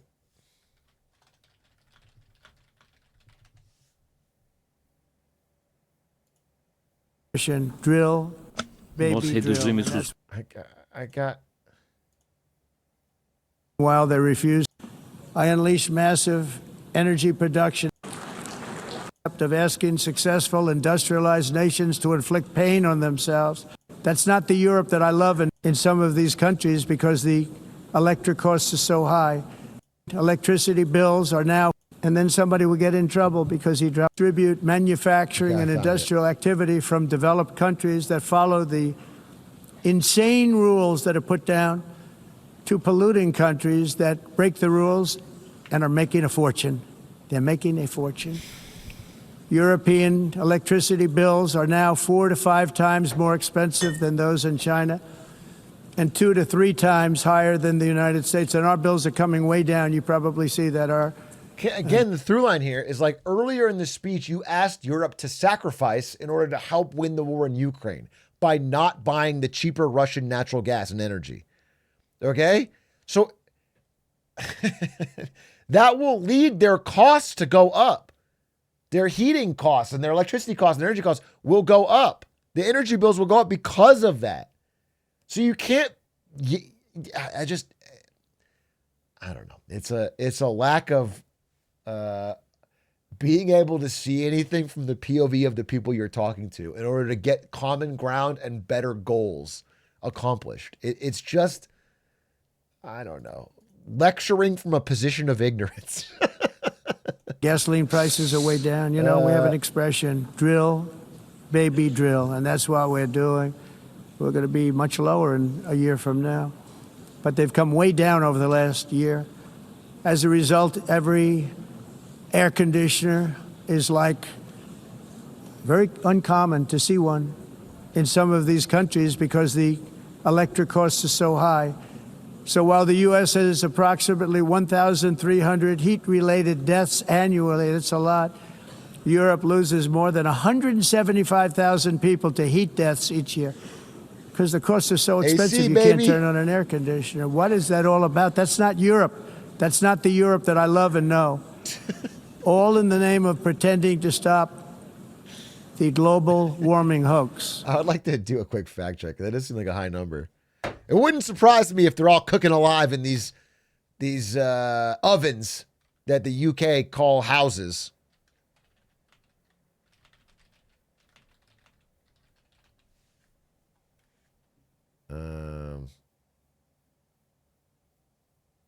Oh, that's true. 175,000 lives annually in Europe die from heat-related causes. Not necessarily AC, but heat-related causes. Heat stress is the leading cause of climate-related death. Europe is one of the fastest warming regions. I thought global warming was a hoax, though. I mean, this is coming from the United Nations themselves, who are saying that Europe is one of the fastest warming regions and it's causing more heat-related deaths. But if it's a hoax, it's just hard to keep all track of this. The entire globalist concept of asking successful industrialized nations to inflict pain on themselves and radically disrupt their entire societies must be rejected completely and totally, and it must be immediate. That's why in America I withdrew from the fake Paris Climate Accord, where, by the way, America was paying so much more than every country. Others weren't paying. China didn't have to pay until 2030. Russia was given an old standard that was easy to meet, a 1990 standard. But for the United States, we're supposed to pay like $1 trillion. And I said, this is another scam. The fact is, the United States has been taken advantage of by the world for many, many years, but not any longer, as you probably noticed. I unleashed massive energy production and signed historic executive orders to hunt for oil, but we don't have to do much hunting because we have the most oil of any nation anywhere, oil and gas in the world. And if you add coal, we have the most Clean of coal, any nation please. in the world. Clean, I call it clean, beautiful coal. You can do things today with coal that you couldn't have done 10 years ago, 15. Hand of God, I didn't plan that. Hand of God, I didn't plan that. I just know that he always says clean coal. years. That's crazy. So I have a little standing order in the White House. Never use the word coal, only use the words clean, beautiful coal. Sounds much better, doesn't it? But we stand ready to provide any country with abundant, affordable energy supplies if you need them, when most of you do. We're proudly exporting energy all over the world. We're now the largest exporter. True. In the United States, we want trade and robust commerce with all nations, everybody. We want to help nations. We're going to help nations. But it must also be fair and reciprocal. The challenge with trade is much the same with climate. The countries that followed the rules, all their factories have been plundered. It's really sad to watch. They've been broken. They've been broken by countries that broke the rules. That's why the United States is now applying tariffs to other countries, and much as All these the countries tariffs here you're were applying tariffs for to. many years applied to us, uncontrollably applied to us. We've used tariffs as a defense mechanism under the Trump administration, including my first term, where hundreds of billions of dollars in tariffs were taken in. And by the way, we had the lowest inflation, and now we have very low inflation. The only thing different is that we have hundreds of billions of dollars flowing into our country. Is he talking about Too Late Powell? But this is how we will ensure that the system works for everyone and is sustainable into the future. We're also using tariffs to defend our sovereignty and security throughout the world, including against nations that have taken advantage of former U.S. administrations for decades, including the most corrupt, incompetent administration in history, the sleepy Joe Biden administration. Brazil now faces major tariffs in response to its unprecedented efforts to interfere in the rights and freedoms of our American citizens and others, with censorship, repression, weaponization, judicial corruption, and targeting of political critics in the United States. I have a little problem saying this because I must tell you, I was walking in and the leader of Brazil was walking out. We saw him and I saw him, he saw me, and we embraced. And then I'm saying, can you believe I'm going to be saying this in just 2 minutes? But we actually agreed that we would meet next week. We didn't have much time to talk, like about 20 seconds. They were in retrospect, I'm glad I waited because this thing didn't work out too well. But we did talk. We had a good talk, and we agreed to meet next week, if that's of interest. But he seemed like a very nice man, actually. He liked me, I liked him. But if you, and I only do business with people I like. When I don't like them, I don't like them. But we had, at least for about 39 seconds, we had excellent chemistry. It's a good sign. But also in the past, Brazil, can you believe this? But it's like, first let me shit on your country and say why we're applying a 50% tariff on everything to just completely fracture and rupture trade between our two nations.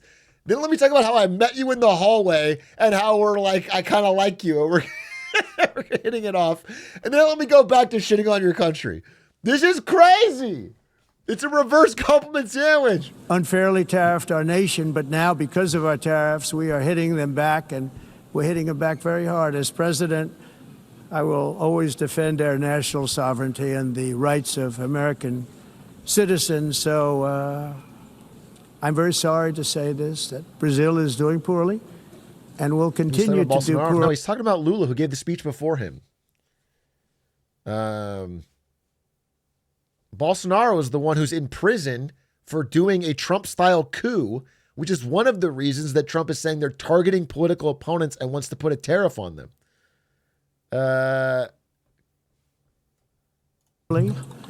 They can only do well when they're working with us. Yeah, bro. Watch Limited. Without us, they will fail, just as others have failed. It's true. Next year, the United States will celebrate the 250th anniversary of our glorious independence, a testament to enduring power and American freedom and spirit. We will also be proudly hosting the 2026 FIFA World Cup. And worth saying, I want to get the bigger picture here, because this can all be like, haha, Trump's saying some stupid stuff. But it's leading to materially worse outcomes for American citizens. Specifically, as an example, The fact that we have antagonized both Brazil and China in speeches like these and with our tariff actions has pushed them together. And now China, which is a massive, massive soybean buyer, has now started buying all of their soybeans from Brazil. So Brazil farmers are loving it. They have a new major contract. China's loving it. They have a new supplier outside of the American system. American farmers are freaking out.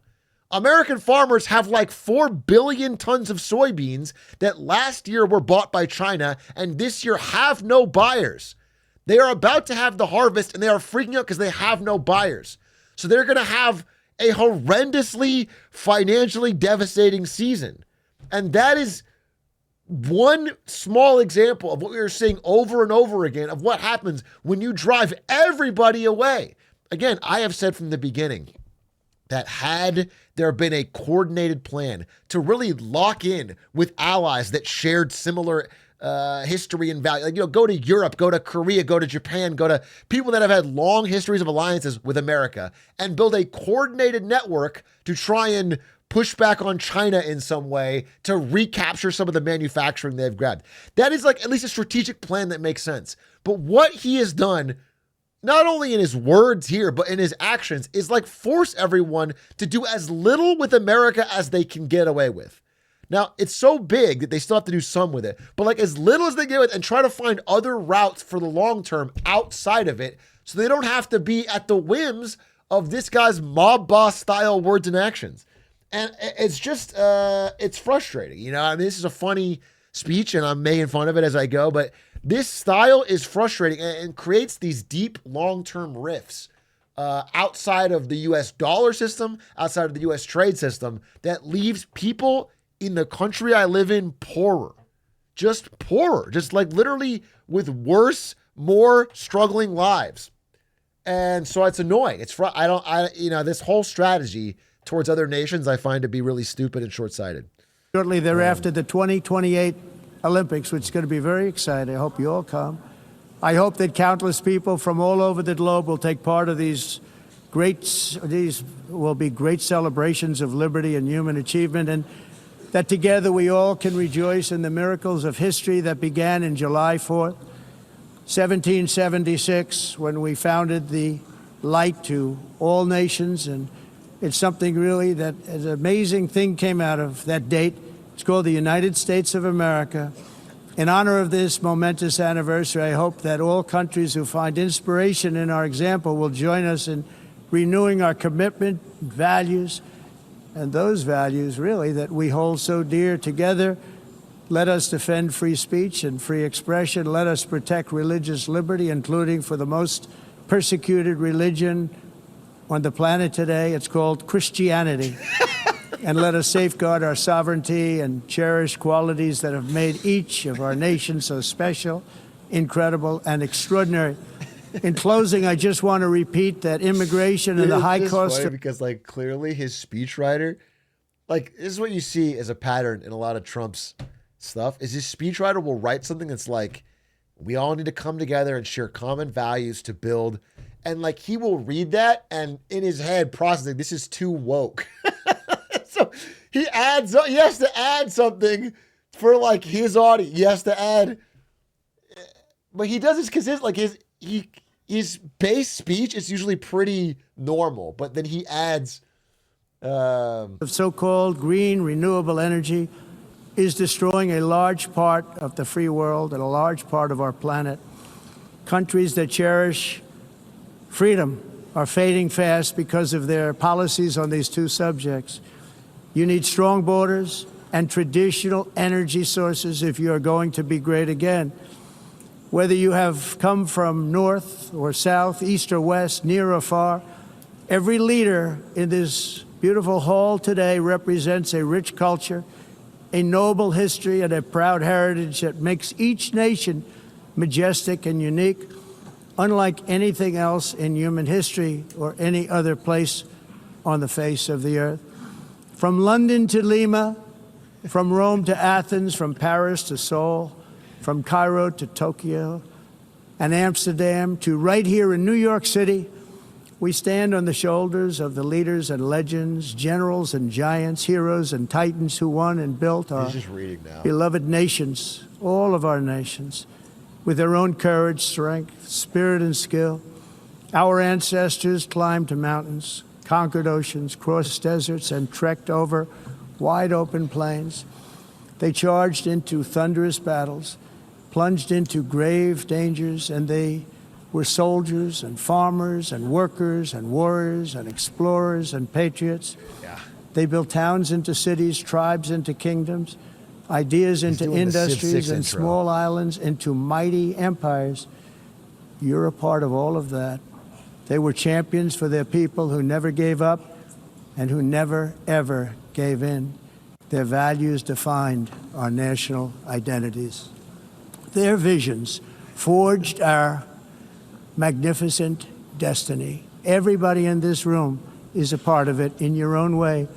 Each of us inherits the deeds and the myths, the triumphs, at? the legacies of our own heroes I and think he ends. founders Okay, who so we have like a bravely minute showed left. us the way. Our ancestors gave everything for homelands that they defended with pride, with sweat, with blood, with life, and with death. Now the righteous task of protecting the nations that they built belongs to each and every one of us. So together let us uphold our sacred duty to our people and to our citizens. Let us protect their borders, ensure their safety, preserve their cultures, treasure, and traditions, and fight, fight, fight for their precious dreams and their cherished freedoms. And in friendship and really a beautiful vision, let us all work together to build a bright, beautiful planet, a planet that we all share, a planet of peace and a world that is richer, better, and more beautiful than ever before. That can happen. It will happen. It will happen, and I hope it can happen and start right now, right at this moment. Okay. We'll turn it around. We're going to make our countries better, safer, more beautiful. We're going to take care of our people. Thank you very much. It's been an honor. God bless the nations of the world. Thank you very much. Bye. Wow. Chills. We've been listening here to President Trump giving his first address to the UN General Assembly since Chills. returning to office. The president is touting American strength around the world, saying the U.S. has the strongest military, strongest borders, and strongest relationships of any nation.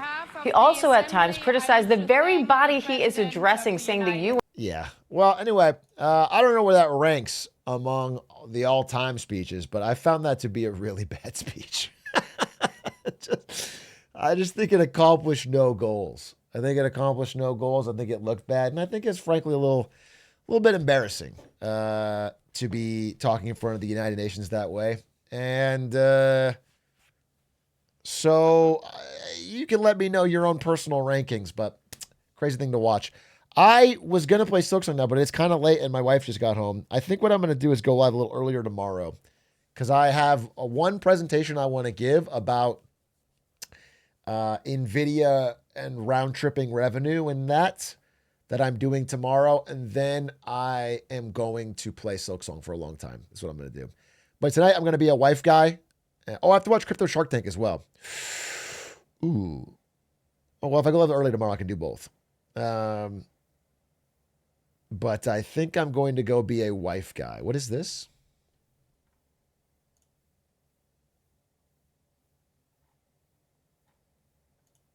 This is at the White House.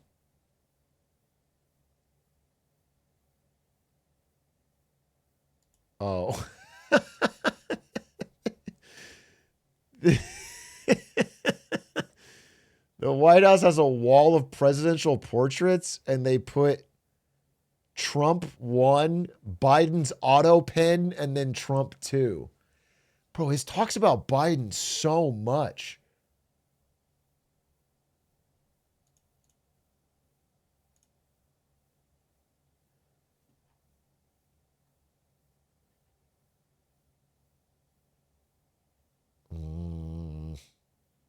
He's the only one with Biden derangement syndrome. He's got BDS, dude. Nobody cared enough about Biden to be deranged about him. I actually respect it. Trump is the only one that likes and cares about Biden that much. Dude, Democrats, no, the DNC doesn't talk about Biden. Nobody talks about Biden. All right, guys. I gotta go spend time. I'm gonna be wife guy. Thanks for watching.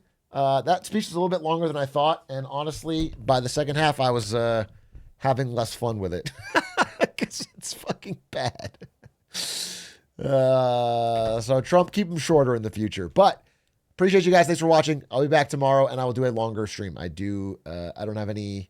Tomorrow's Thursday. I don't have anything to record. I don't have any meetings, or I have one meeting, but it's small, so I should be able to just go for it. Goodbye. See you tomorrow.